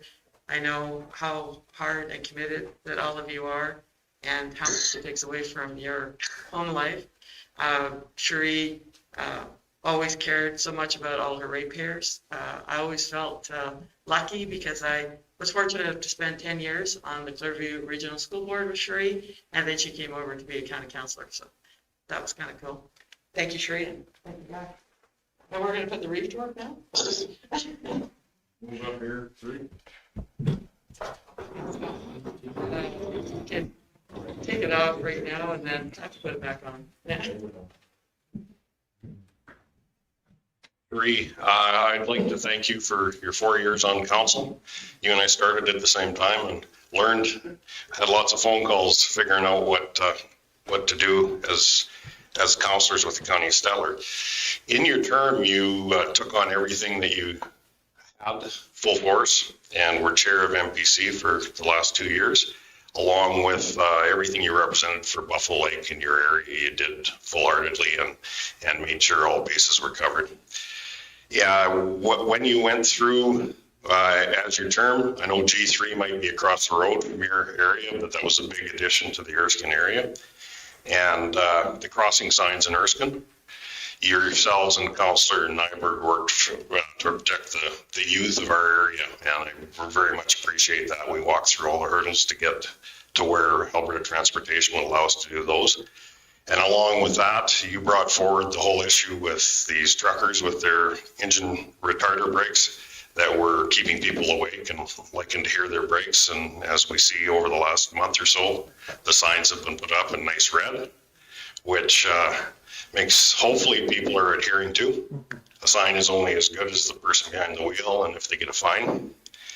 And, I look at Buffalo Lake Pathways, I look at the things that were done up there, and you did everything you could to represent your people to the best of your ability and brought their issues to council. So I thank you for the 4 years and also thank Guy as we all know that the other person at home is answering phones and taking the heat, the same as the councillor. So thank you. On behalf of the County of Stellar, I'd like to present you with that check, please. Thank you. Thank you.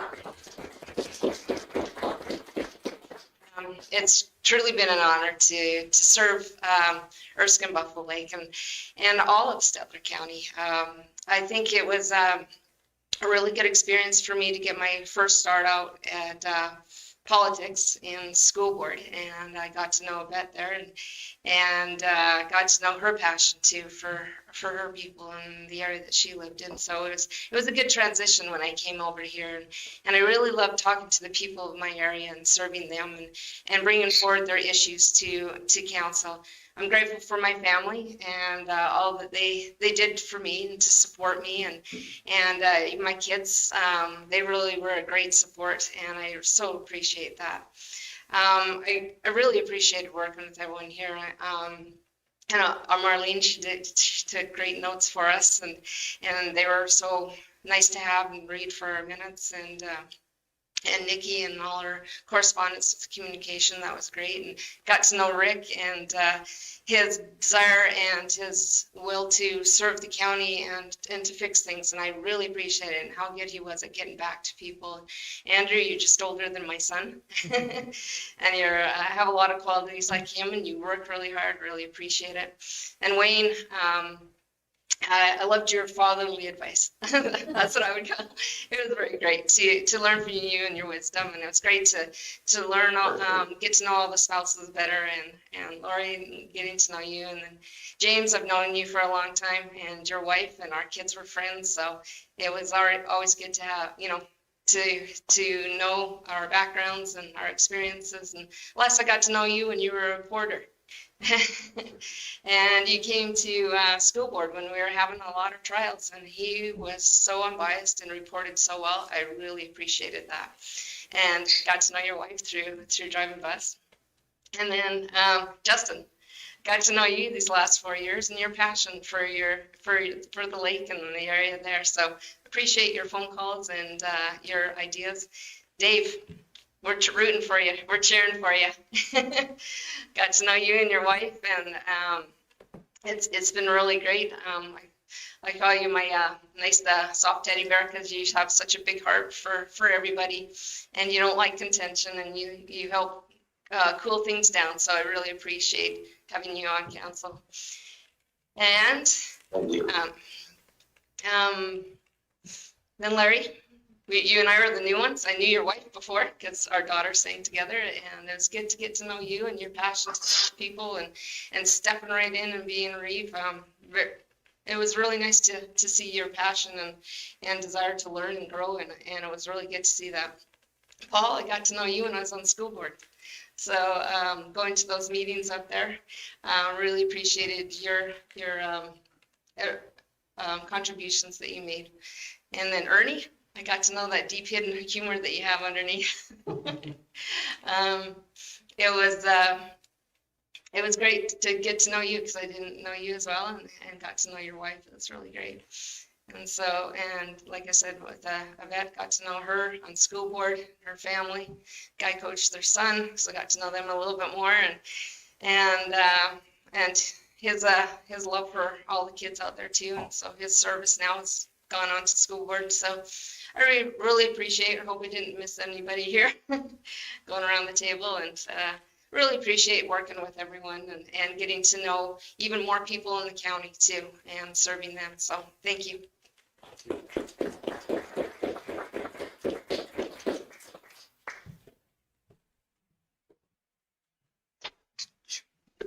Lunch or Nikki?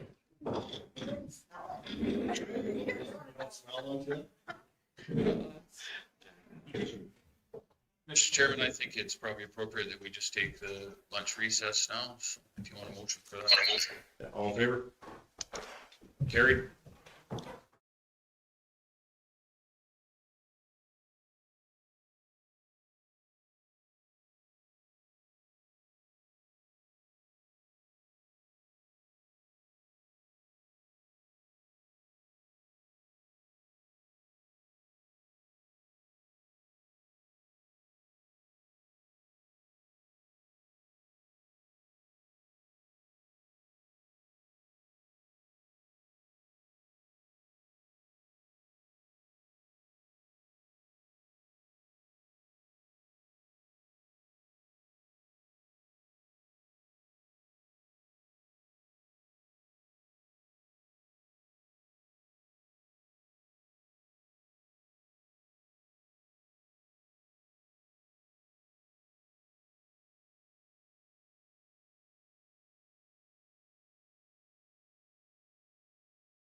He positions herself in the right spot where my grandson, he just sits to the Yes, did Larry open?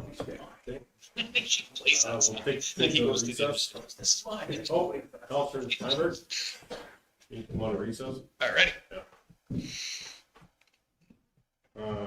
Good afternoon. I will now declare the public hearing open as of 1:02 PM. I would ask that administration read into record of the counselors and staff attending the meeting. Members of the public making submissions will be asked to introduce themselves at the time of submission. So currently in the room with us today is myself, Andrew Brishik, the Director of Municipal Services, Larry Clark Reeve, Yvette Cassidy, Chief Administrative Officer, Ernie Gender, Councillor Stetler, Paul McKay, Councillor for Denali Red Willow, Councillor Justin Stevens with Erskine Buffalo Lake, Councillor Les Stillberg by Morindiang, Councillor James Nyberg from Erskine South Warden. We have Nikki Thorstensen, Director of Communications, and Rick Green, Director of Public Works, and Marlene Hanson, Executive Assistant. Thank you. I will now ask that administration read the nature of the proposed amendment into the record. Thank you. The County of Stettler has prepared bylaw number 167021, Regional Subdivision and Development Appeal Board. Council gave first reading to bylaw 167021 at the November 10th, 2021 council meeting. The bylaw is now circulated for further public review. Bylaw 167021 proposes to provide for a Regional Subdivision and Development Appeal Board.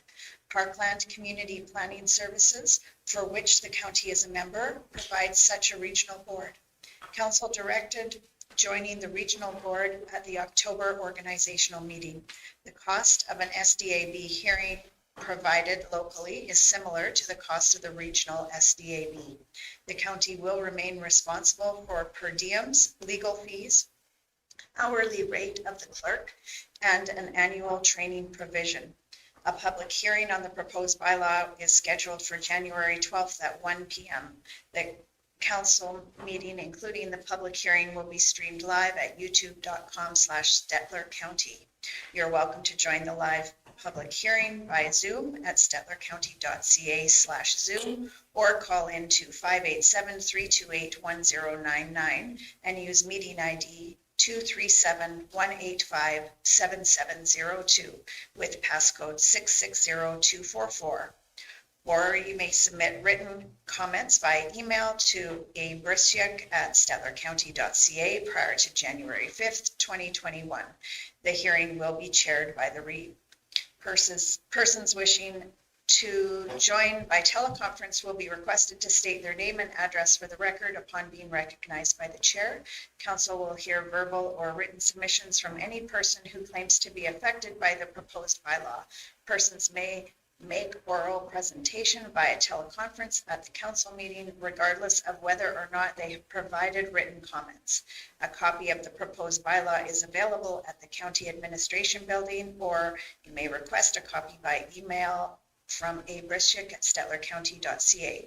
For more information about the proposed bylaw and the upcoming public hearing, or to send in comments, please contact Andrew Brishik, Director of Municipal Services, County of Stettler, number 6, Box 1270, Stettler, Alberta, TOC2LO, or by email to abrisyuk@stettlercounty.ca prior to January 5th, 2022.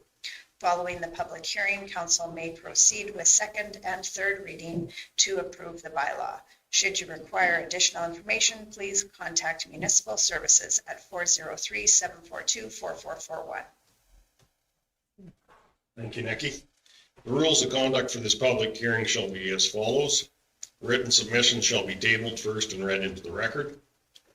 Verbal submissions will be considered second. To present verbally, please call into the meeting. The instruction for doing so can be found on the cover page of the agenda package and on screen now on our YouTube broadcast. Verbal submissions shall be limited to 5 minutes each. Councilors may ask questions of the speaker after each presentation for clarification purposes. There shall be no debate between participants through the public hearing, and any questions from the floor shall be addressed to the chair. I will now call for any written submissions in support of the proposed bylaw. No written submissions were received. Okay. And that, I will now call for any written submissions in opposition to the proposed bylaw. Similarly, no written submissions were received. I will now call for any verbal submissions in support of the proposed bylaw. To indicate that you have verbal submission in support of the proposed bylaw, please press *5 on your phone right now. Have we had anybody call in? No, we have nobody on the line, other than staff. Can I ask for both it and opposition, and we can wait just a... Yeah, I think that's appropriate. Yes, I will now call for any verbal submissions in opposition to the proposed bylaw. To indicate that you have a verbal submission in opposition to the proposed bylaw, please press *5 on your cell phone right now. Just give it a couple minutes in case somebody's just realized they needed to be on Zoom instead of the other, the YouTube. Give it a couple minutes.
Give me a couple minutes, Mr. Chairman.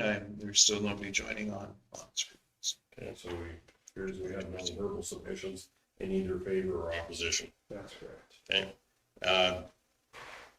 I would ask if we have any presentation to give clarification to the public hearing. Having no submissions, there's nothing to give clarification to. Are there any questions or clarifications from council? Seeing no other submissions or questions, I will now declare the public portion of the public hearing closed at 1:09 p.m.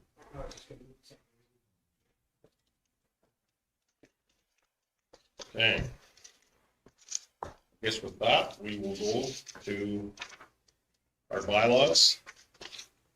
So 10.1 bylaw 1670-21 regional SDAB bylaw for second and third reading. Councilor McKay, I'll move that we give this bylaw a second reading. any questions, concerns? All in favor? Carried. Councilor Stillberg, I will move third reading. questions, concerns? All in favor? Carried. Okay, 11.3. Going to reports, Councilor fee sheets, page 284 of our package. Any questions, concerns on these? That's one, I just gotta get there first. It's page 284. That's page 284 of our package.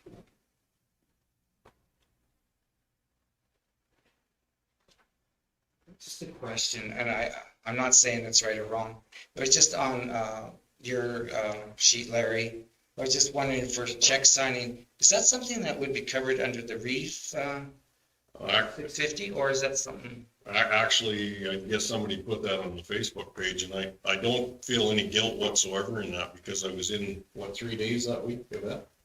Finalizing paperwork for the year, and I charged for one and one mileage, so it's just to get everything done so they could get everything through for audited books. And typically, like if the only time I've ever charged for that is at year end. Fair enough. And it's just because you're kind of at the beck and call to come in when they need it, and so people can get their work processed, so. Whether it's something like that, whether you could put something over into the comment side. Well, this was put in before we even got to that week, eh? Oh, Yeah, yeah, but it is for your end, the person could put that, yeah. would be watched. Yeah, oh, absolutely. But it's one I don't have to worry about defending. I'll move the fees. Any other questions, concerns? All in favor? Favor. Carried. Welcome back, Mr. Grover. All right. Good. Counselor, Thank you. Counselor Committee reports, we're at 11.4. Page, starting on page 291, running to page 295 of our reports. Is there any questions or any clarification from any of the submitters? So I've got a couple of notes there.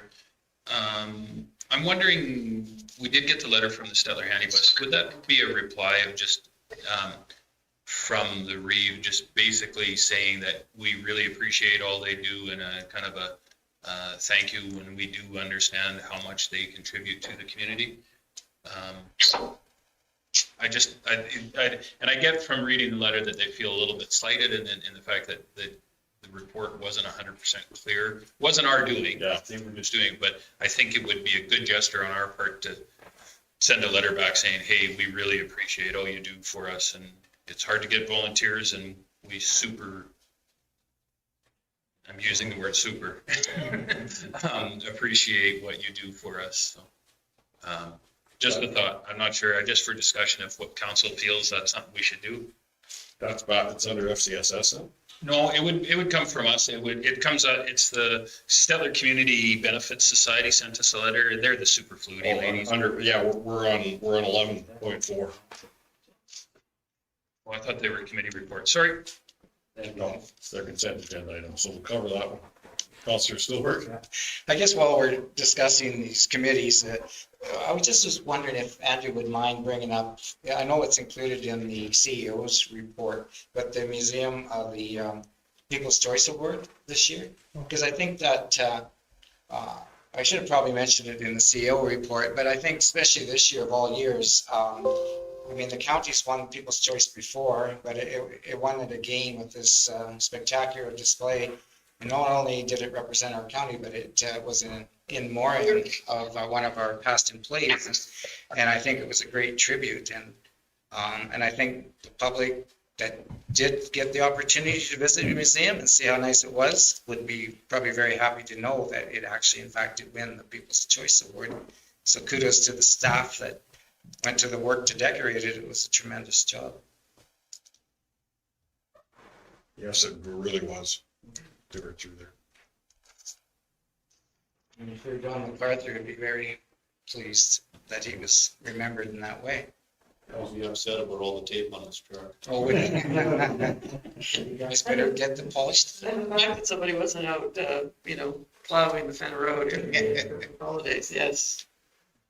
Counselor McKay? I'd like to thank Andrew for doing up my minutes there. I sent him a sheet in written form there and he got it. I didn't know who else to send it to, but I trusted Andrew, so I appreciate it. And I just wanted to thank him and acknowledge that he did my reports up to me because No worries. pages long. Good. Good report. So, Paul, like, when you don't sit on every board, it's nice to. No, that's how I sent it into him. I took a picture, sent it to Andrew because I didn't know how, so he got it down to this version, so I do appreciate it. Any other questions or comments? Counselor Cooper? I will move the committee reports to be received. All in favor? You in favor, Mr. Grover? Yeah. Okay, now we can go to 12. There you go. 12 consent agenda items, letter from Alberta Recreation and Parks Association, congratulations. And then 12.2, letter from Stettler Community Benefit Society, page 297 of our package, which is a letter from the handy bus. It's actually, Mr. Chairman, it's not from the handy bus, it's from the super flutie that wanted, just to make it clear, there must have been a report. I did not see the report in the paper. Okay. And just to clarify, so I would think that it would be appropriate for us to send back a letter and thank them for all the hard work they do. And they do a ton of donations. Okay. Does anybody have any problem with that? You're asking for a letter to Superfluity. Yeah, to the, what do they call them? They actually call themselves the Community Benefit Society. Yeah, but it is, we all know it as the Superfluity. Yes, you would mention and that you acknowledge the receipt of this letter with the correcting of the information. You betcha, and we know they do great work and appreciate all they do. Nikki is fabulous at.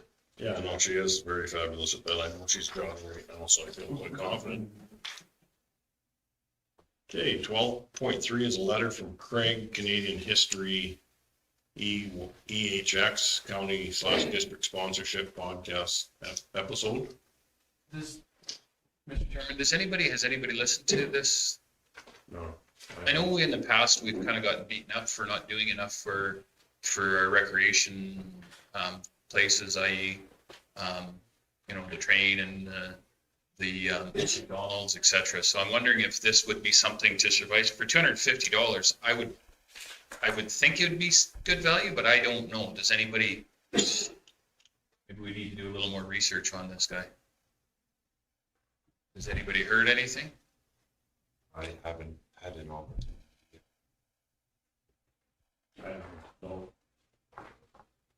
I mean, it'd be under the tourism situation, and if we could get it out, I mean, podcasts they seem to be, I listen to a few, but I'm not technically as savvy as some, so I'm just wondering, is this something that is a new route to advertising? Should we get a roll and play it? Yeah, it does state there that there's numerous ones that if we ask for it, that they connect us, so. It sounds like they circulate continually, like you just don't lose it after it's aired. It seems like for $250, it seems like a pretty reasonable spot, but I don't know. Like I said, I mean, you could just as easily be sending it to, Billy Bob Thornton in his basement, sitting in his underwear doing it too. I mean, I don't necessarily want to do that. I want to do it to somebody that's run professionally and done nicely, so. If we get a chance to look at one or two of them, then. Can we have this brought back to the next meeting? Would that work? Well, maybe lunch, because we're hoping next meeting, you guys taking our lunch, maybe we can find something to play it. Well, okay, that'd be great. Down your lunch. Or if we happen to find it before and it's something that we can all individually can look at too, that gives us a sort of. And with that, Mr. Chairman, I'll move those consent agenda items. Is there any other questions on that? All in favor? Carried. Okay. Well, that's, we're going to our 1:30 delegation.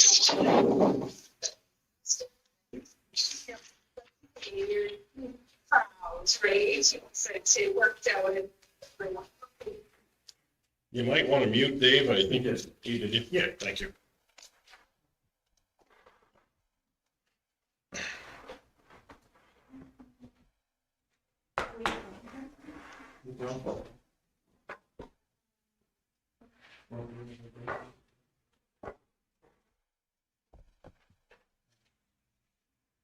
Well, 10-minute recess, I guess, yeah, we're waiting for the 1:30. Oh, I see somebody walking in right now, so.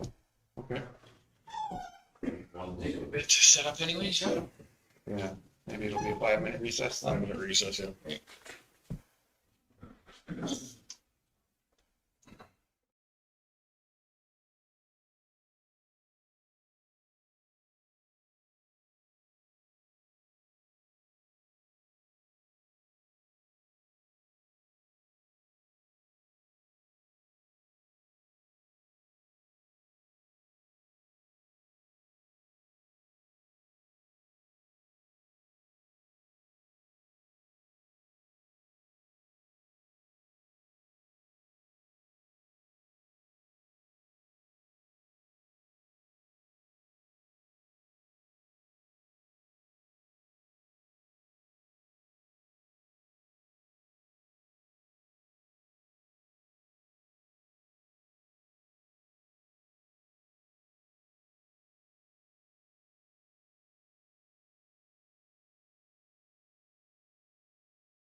with our 130 delegation.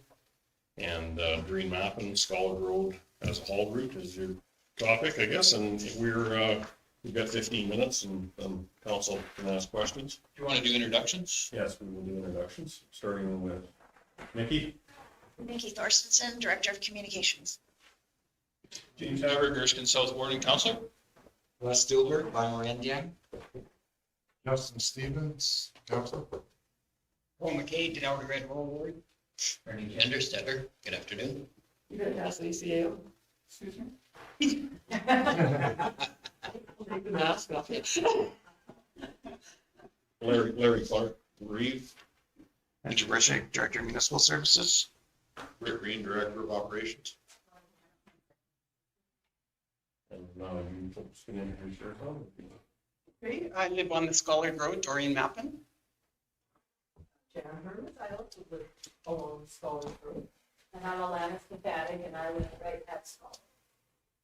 Okay, thank you. Okay. Sure, compliment. Thanks for having us here today. It's a pleasure to be here. I know it's 15 minutes I get, so I'll start right off the bat. I'll do it in point form, so it's easy to understand, good to follow. Road conditions. The areas where you narrowed the road, the shoulders are exceptionally soft. I know when I'm hauling a trailer with cattle or whatever, I'm scared of getting too close to the shoulder for fear of being drawn into the ditch. We have 3 to 4 inch rocks. Jan will show some pictures I took on the way in, sticking out of the road. It is, again,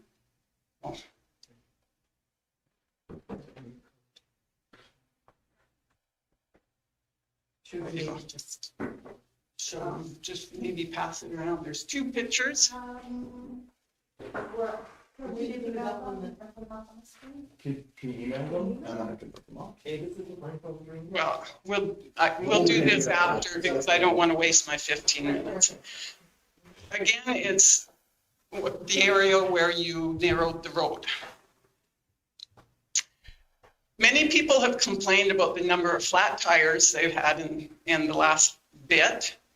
With the 1.5 inch gravel, the condition of the roads, I've been told that it considerably shortens the life of your tires, our tires. I was informed just a little while ago that the Scholar residents were forced to pay for the dust control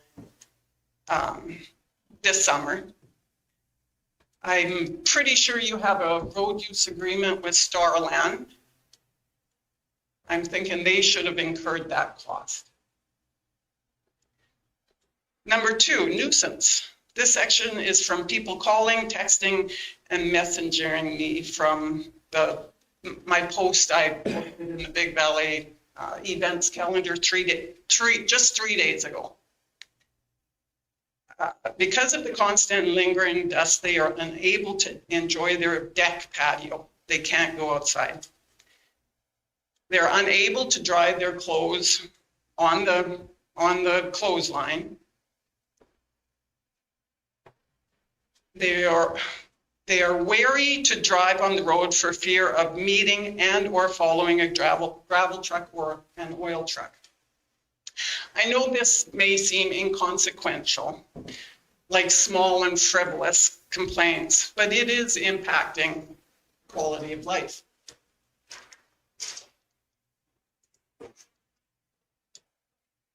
Number 3, this is a bit more important and it's dangerous. There are an exorbitant amount of number of vehicles using the cut across road, and that is our Scholar Road, cut across road. Many personal vehicles, plus farm dealerships, oil trucks, tankers, etc. We are constantly dealing with the hindrance of no visibility because of the continual lingering dust. When meeting a gravel or oil truck or even a car on our road, You're in a virtual dust storm with zero visibility for minutes.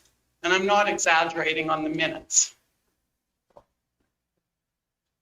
You should stop, but then you're vulnerable to being hit from behind. So you keep going. We are contending with seven gravel hauling entities and I don't know, numerous oil and gas companies, Tallahassee, Ember. Those are the two I know of. There's probably many others. Number 4, the last, but I know most important, health of our animals. Larry and Brenda Myers lost 5 cows with Manhemian. This is caused by dust inhaled into the lungs, which cause irritation and inflammation of the alveoli.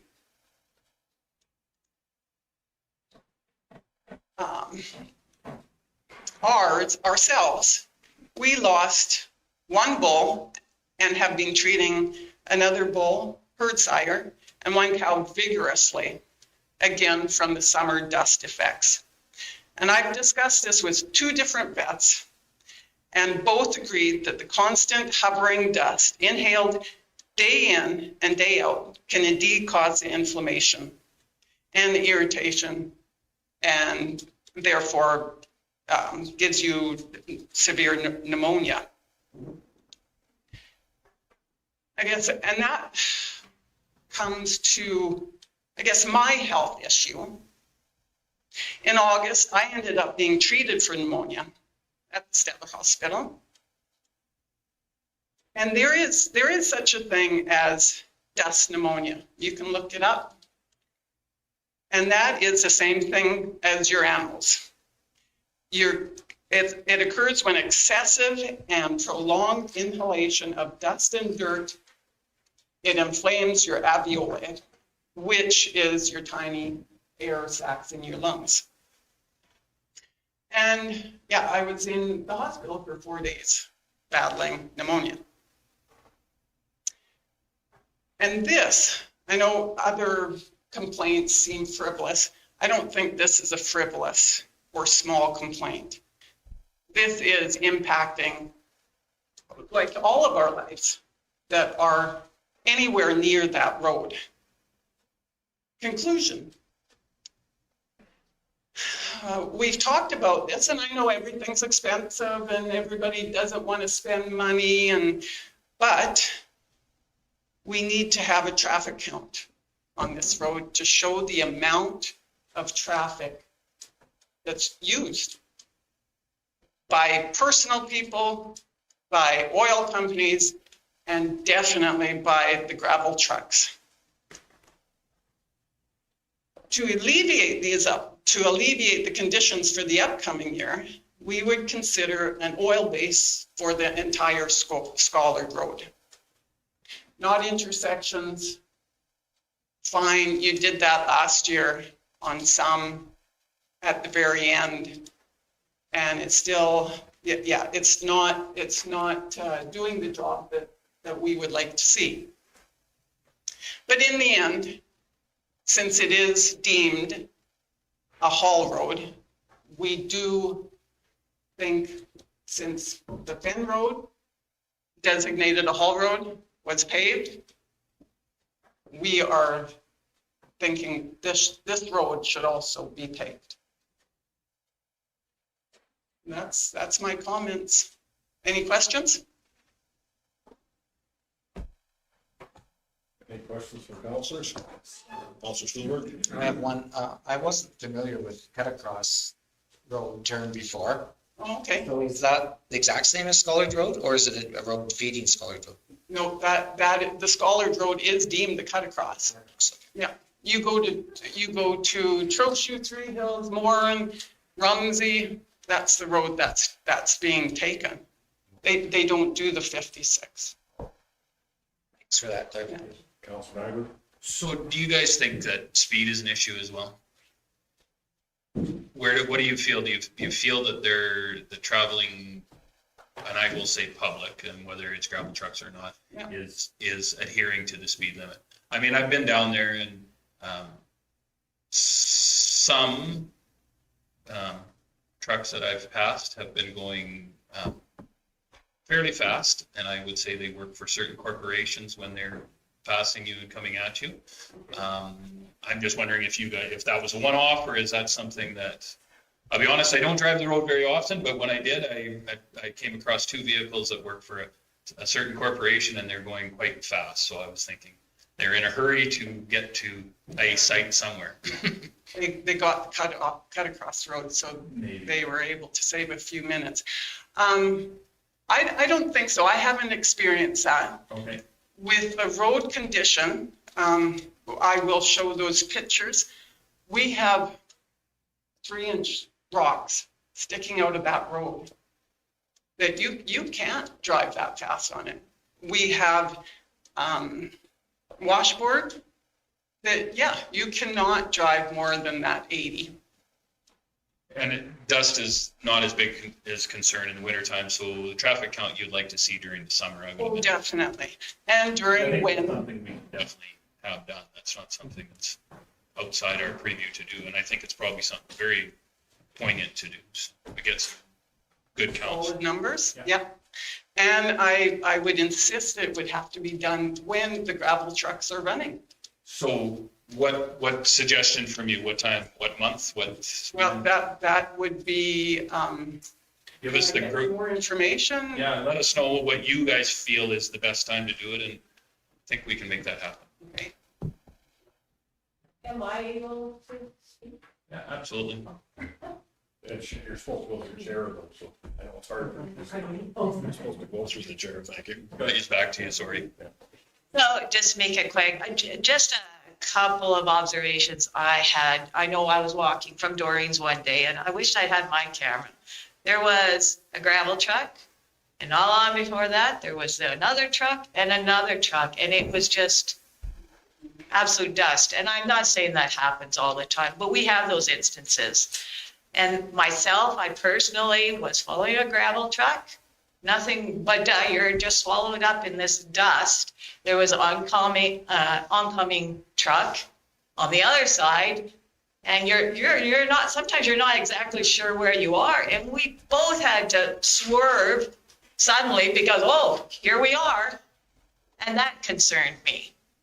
Now, in front of Scholar, where we live, they, if this was a compromise or something that you would look at, is they put, I'm not up on road maintenance, but it was an oil that they mixed with gravel, and that sure helped a lot. And I don't know if that would be a consideration that you would use on the road, or even if you did it in, you know, did a part of the road each year, or I don't know how you could do that, but if that was an option or not. I know it sure helped control the dust in front of Scholar there. So that was, that calcium chloride is brutal. It maybe controls the dust, but it sure makes a mess of the road. So I would hope you would avoid that for dust control. But dust is definitely an issue, I think, for driving safely on the road there. It's my concern. So that was all I wanted to add to that.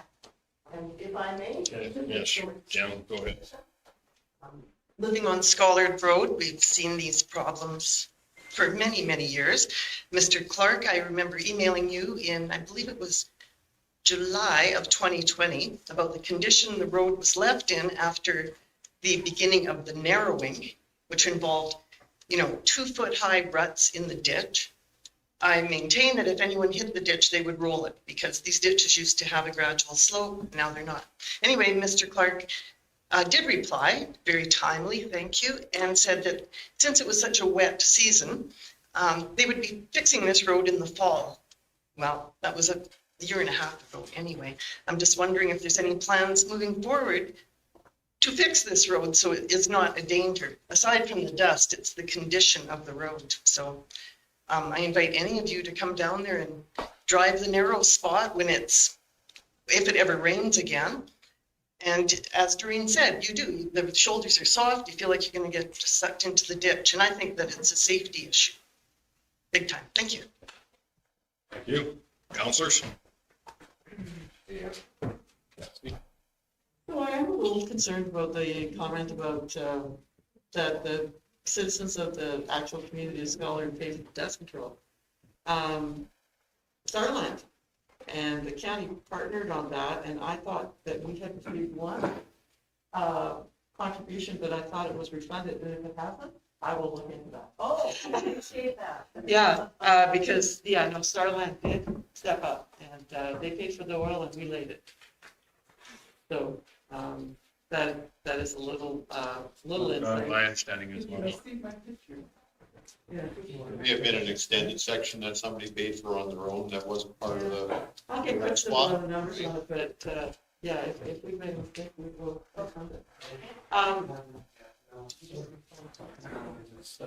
Yeah, the other, I know that council, when they directed this road to be used, it was, to go from 35-0, which we call the Webster Road, or and that is to go north to Scholar, and then you can go east or west once you hit 5-9. Starland is the only actual county or gravel hauler that we allowed to go on Scholar Road. We did allow marshals to go a little bit on the south while we were doing some work on 35-0 before their development permit expired, and then we moved them to go north on Scholar. So if you guys are seeing a pile of trucks going south on the Scholar Road, other than Starland, we'd love to know who they are, because they're not supposed to be there. Yeah. There's individual trucks that's hauling for farmers. Yeah. Yeah. Yeah, we can't. So, yeah, you can't do anything about it, you know, but it's still being used. I know that Alberta Transportation came down, I think they used more 35-0 when they did the Indiana 855 highway, but they have no plans to come back to that or and I did talk to Shirley at Starland, and they have looked for a road use agreement for 2022, and they do think they're going to follow it. I thought they might shut it down, but they are going to be hauling for this year. So they have a pile of gravel to be hauled. Yeah, they don't get It's so gonna much be a year. years before any of that is gonna be, you know, not in use anymore. So we are talking years to get. Yeah, no, I understand that, and Starland, I gotta say though, is pretty good, like if I was to phone Shirley tomorrow and say, you know, you gotta step it up with either a grader or more oil or whatever, they're pretty good about that. I personally had to give the water truck fellow my concerns because he was sitting at the water station doing nothing. So, but we shouldn't, I know we all think this is laughable. Yeah. But when you're living in those conditions and we have to look after this, it's frustrating. No, and I understand your frustration, Drew, because that is the valley. Everything hangs in that valley. I remember when CBS used to have their, whatever it was, and that smoke, unless you have wind, it just lays in there, and you can't move it. And we had an exceptional dry year, and when we did go down to dust-proof in front of houses and intersections down to 35-0, that was the first thing we came back and said to council was, it's so dry, it's not working. You know, it's just not doing what it should be doing. So we're well aware of how that's working. But we had to endure it for a whole year, for this year. And we've had those problems before. I have phoned Dave for over numerous times, and I've had other constituents phone me about Dave before I came to this meeting, stating the same thing. Has Dave ever brought this to your attention? Absolutely. Yes, he certainly has. Yeah. Okay, so there you go. If he's brought it to your attention, you know the health effects. You know what we're going through with animals and people. Why has nothing been done? We've got, Like home Doreen, county. we've got gravel roads all over our county. We have secondary gravel roads that have trucks hauling product, everything from livestock to gravel to water to whatever consumers need, all over with dust. And Sorry, ma'am, if you can speak in the mic, then people on this, so we do understand that there's a dust problem there. We did extensive to what was originally agreed to for the oiling and the calcium this year. We did extensive, more than what we'd agreed to, and that was all of council after what Mr. Grover brought to us. But I would love 852 north of my place where I beat out and to be paved, but I don't ever see it being paved. You don't have how many gravel entities hauling. We have the on county, road? we have the county, and I will say the county waters very well. But we have other gravel haulers. Or the county of Starland. The county of Statler. If the county of Starland is not doing dust control, please phone in and Yvette will talk to Shirley. Again, we have to be the policing. We have to do the policing. Whereas we shouldn't have to. That's mental, it wears on a person. I hear you. I've got 3 protective service officers. They were down there a lot this year. They came back saying, yeah, but that's this stuff down there. But nothing was done. 3 guys come back to you and nothing was done. I guess so. I could have ended up dying from dust pneumonia. But somebody living on 852 could die from dust. I'm out here speaking about it. No, there's roads throughout our whole county and we hear dust, especially this year. Everywhere. And a lot of our. I know all the roads, but they do not have the. A lot of the roads do, like we've got roads between Statler and Gadsby that have two Hutterite colonies hauling on steady, plus big farmers. We have, and oil field and everybody else, yes. Out at the lake, we have 2 roads that every weekend is very similar to your situation that we have, and we're working on it. It isn't something that we have left to just not talk about. We talk about this, trust me, since I've been on council the last 14 years, there has been, or 11 years, there has been not 3 councils meetings in a row that we haven't talked about Scholar Road. So the oil boom in the 90s and early 2000s, all that money that you got from the oil companies, what road maintenance or betterment did we get out of that? We were Big Valley area was 5,000 miles of road or kilometers of road in the county of Statler. I mean, like I'm not, we do gravel roads on a regular basis and we grade them and we That's plow. what, 1.2 million? I was just looking back, the earliest I could, or latest I could get was 2017 figures. Or what we put into gravel or what, because. For what, like that was. Doreen, when you talk about the oil boom, actually the county of Statler's seen an oil boom since about 1948. I know that, So yeah. the last one with the shallow gas was not a huge oil boom as far as revenue from taxes came to the county. In our area, there sure was. Yes, but I mean, if you start looking at pavement, Area, that was our oil boom. that was the below. And that's where we should have benefited from the oil companies' taxes. Once again, all areas of the county see oil activity, all areas of the county see the increase from oil fields, so not just Big Valley. And Councillor Stevens. And yet we haven't. So I used to drive this area a lot more frequently. It's been a while. The area in question, what sort of length are we looking at? 5-6 miles, is that correct? About 5 miles. 5 miles. And how many, I keep on hearing multiple pits. How many gravel pits do we have on this road? We have the Greg pit, which is DMT trucking. We have the Hermes pit, which is, from what I understand, is totally selling to Starland County. Starland doesn't own it, but they contract all the gravel. Yeah. And I think, like coming to the Scholar Road, that would be it. If you go down 35-0, I think we have another, we have an AT pit, we have another Hermes pit, and we have the Bears Paw pit that used to be the Primrose pit, but I don't think they all have that anymore. So there's 3 down 35-0, and then west of the Scholar Road on 35-0 in that area, we have the 2, right? The Hermes pit and the Great Pit. So we have potentially 4 to 5, depending on Yeah. loads and hauling using this room.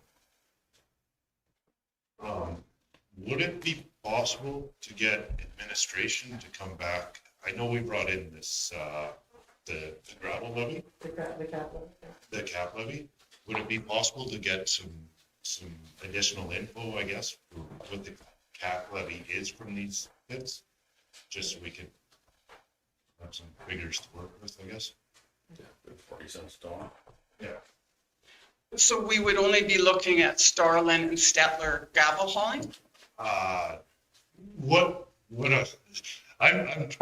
at this point, I'm just trying to get caught up on information. We're talking about 4 to 5 pits hauling using this road. We brought in a cap levy. That money is supposed to be earmarked for road improvements. So I guess I'm asking for additional information about what we would be seeing for money coming in from this levy generated. So that's under 5 loads, correct? Is that how it? No. Every ton of gravel that leaves that pit, you pay 40 cents. Historically, gravel pits don't pay large amount of tax for the work that they do. So, Oil companies did though. yeah, and the provincial government a few years ago, allowed for us to put in a community aggregate program. So that cap levy. So with that is the idea that if they are, utilizing your roads to a, stretch mark, that we're allowed to somehow gain some more taxes out of them, with the idea that that money goes back into improving the infrastructure. So that was the way, and we've put that in place to try to help the situation as well. So was that not implemented when the oil boom was going on? No, we only did it a few years ago. We spent that money on something else? No, we were getting it. The cap levy just came in within last term, probably 3 years, 2 to 3 years. January 2020. We have very limited options for taxation. This was, MGA recently changed to allow for this one. And then what was suggested about the traffic count, I think that makes an awful lot of sense. I was going to go out and drive and inspect this road prior to this, but it's somewhat of a moot point this time of year. So I think if we were to get those 3 pieces of information, then we could make a lot more informed decision moving forward. Well, I did take some pictures coming in today. Yeah. Some rocks that are higher than my sunglasses sticking out of the road. So, and then just some dust through the summertime. So I'll hopefully get that email to this gentleman quickly. Do that, and we'll look at the cap levy and look up the other things but I mean, we have to do that to make a decision. We have to look at summer again. So, but we have a lot of other. I think we need to be thinking about something before summer. Okay. We'd like to know what's going to happen for this summer, spring, summer. As dry as it is now, spring would be probably our latest. As Councilman Nyberg just talked about, we typically haven't went to a couple of meetings where we haven't talked about the Scholar Road, where we haven't talked about haul roads in particular. So, and as we move forward with our development permits, we are pointing trucks that direction. As Yvette had said, the only ones hauling the major load should be Starlin. And Stettler. We don't usually go south. I know, but that's still your Scholar Road. Unless we're traveling the Scholar Road. So. Hard to hear you give that. I'm sorry. I'm full, so you don't want me to take it off, but, people that live in the area know their area better than I do, right? Do you have some suggestions? Do you have a solution? Yeah, we thought maybe, because it's $1 million a mile, but do you have a solution with? It's been $1 million a mile for 10 years now. Yeah, I know. And we feel really lucky when we could get it for $1 million. Okay, so what happened with the Fen Road? How come that was designated a haul road, got pavement, resurfaced 2 years later, like to this year or this past year?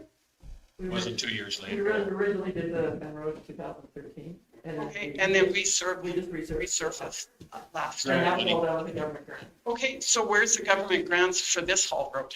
The problem, so when we did the Fen Road, you want to talk about traffic count? Like I almost paid Thomas to go drive up and down the road so I could get the traffic counts up, but it didn't work.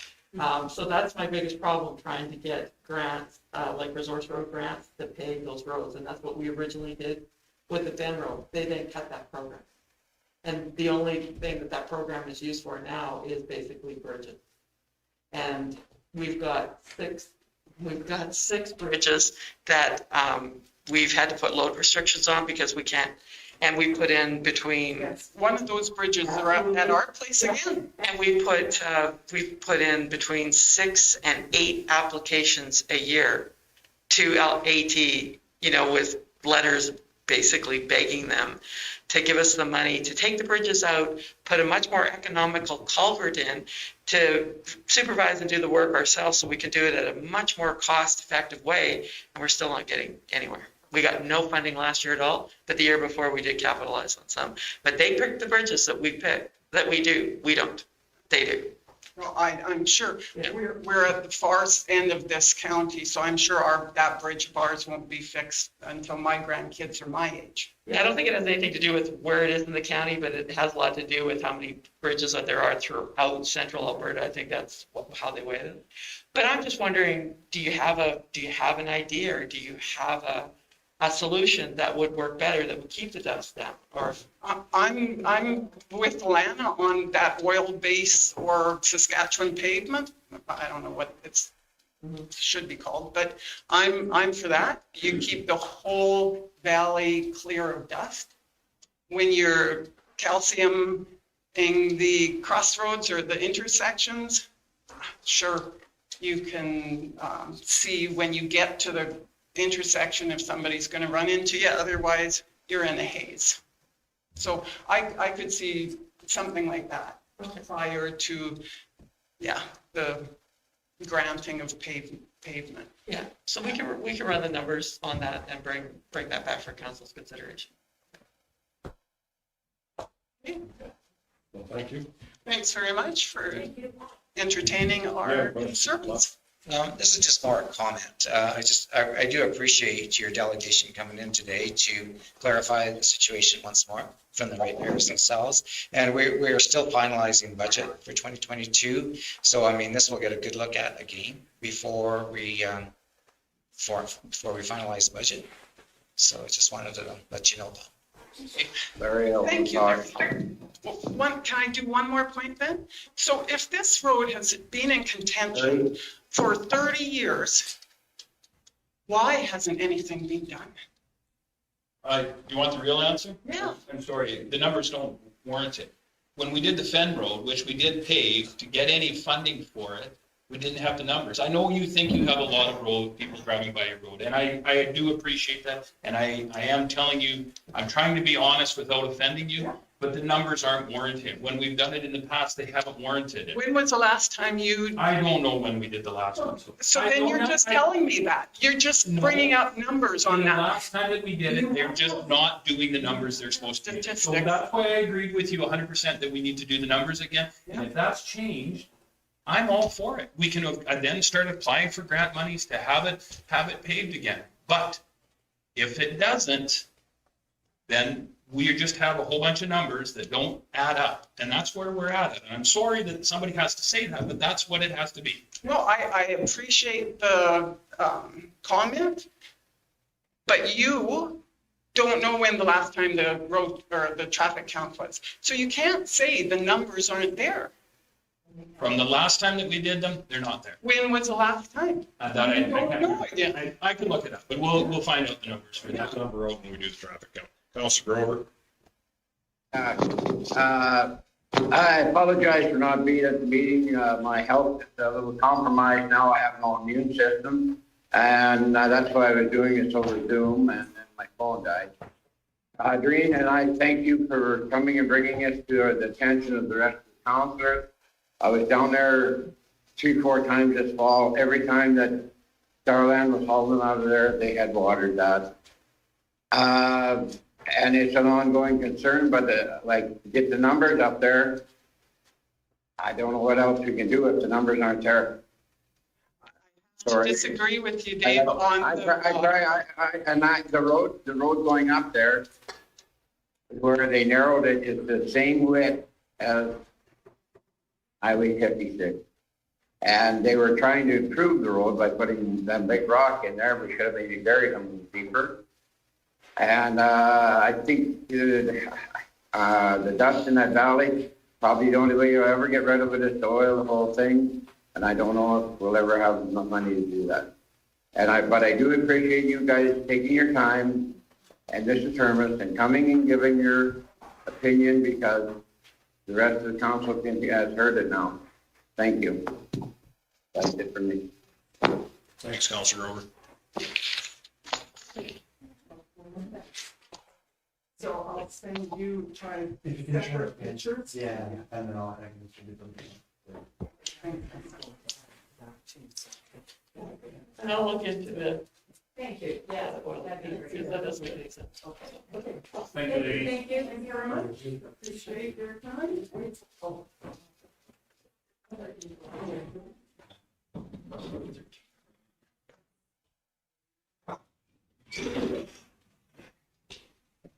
There are no in-camera sessions. Next meeting is Wednesday, February 9th, 2022, and at a start time of noon.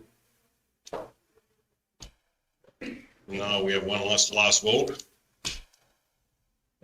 We don't have any in camera. No, there's nothing for in-camera. I thought there was quite a package sent out about the marshals and. No. Or related to that. No. Nothing new. Okay, so we just need a motion. Councilor Silver? Question first. Sure. We start our council meeting at noon, and what time does the Madu? 8:30. And if it's televised, it's where we're At the community hall, I think, right, Nikki? And then if he decides to go to Zoom, we can come in here again. Zoom in too. And then move right to our meeting. So we're meeting at the community hall. That's for our now, current yeah. plan. Yeah. And he's going to be there physically? Yep. That is our understanding. They haven't confirmed anything. Okay. With that, I'll give you a motion to adjourn. Motion to adjourn, okay? Thank you, Councilor Grover. All in favor? Thank you. Thanks, guys. Carried. Have a good day.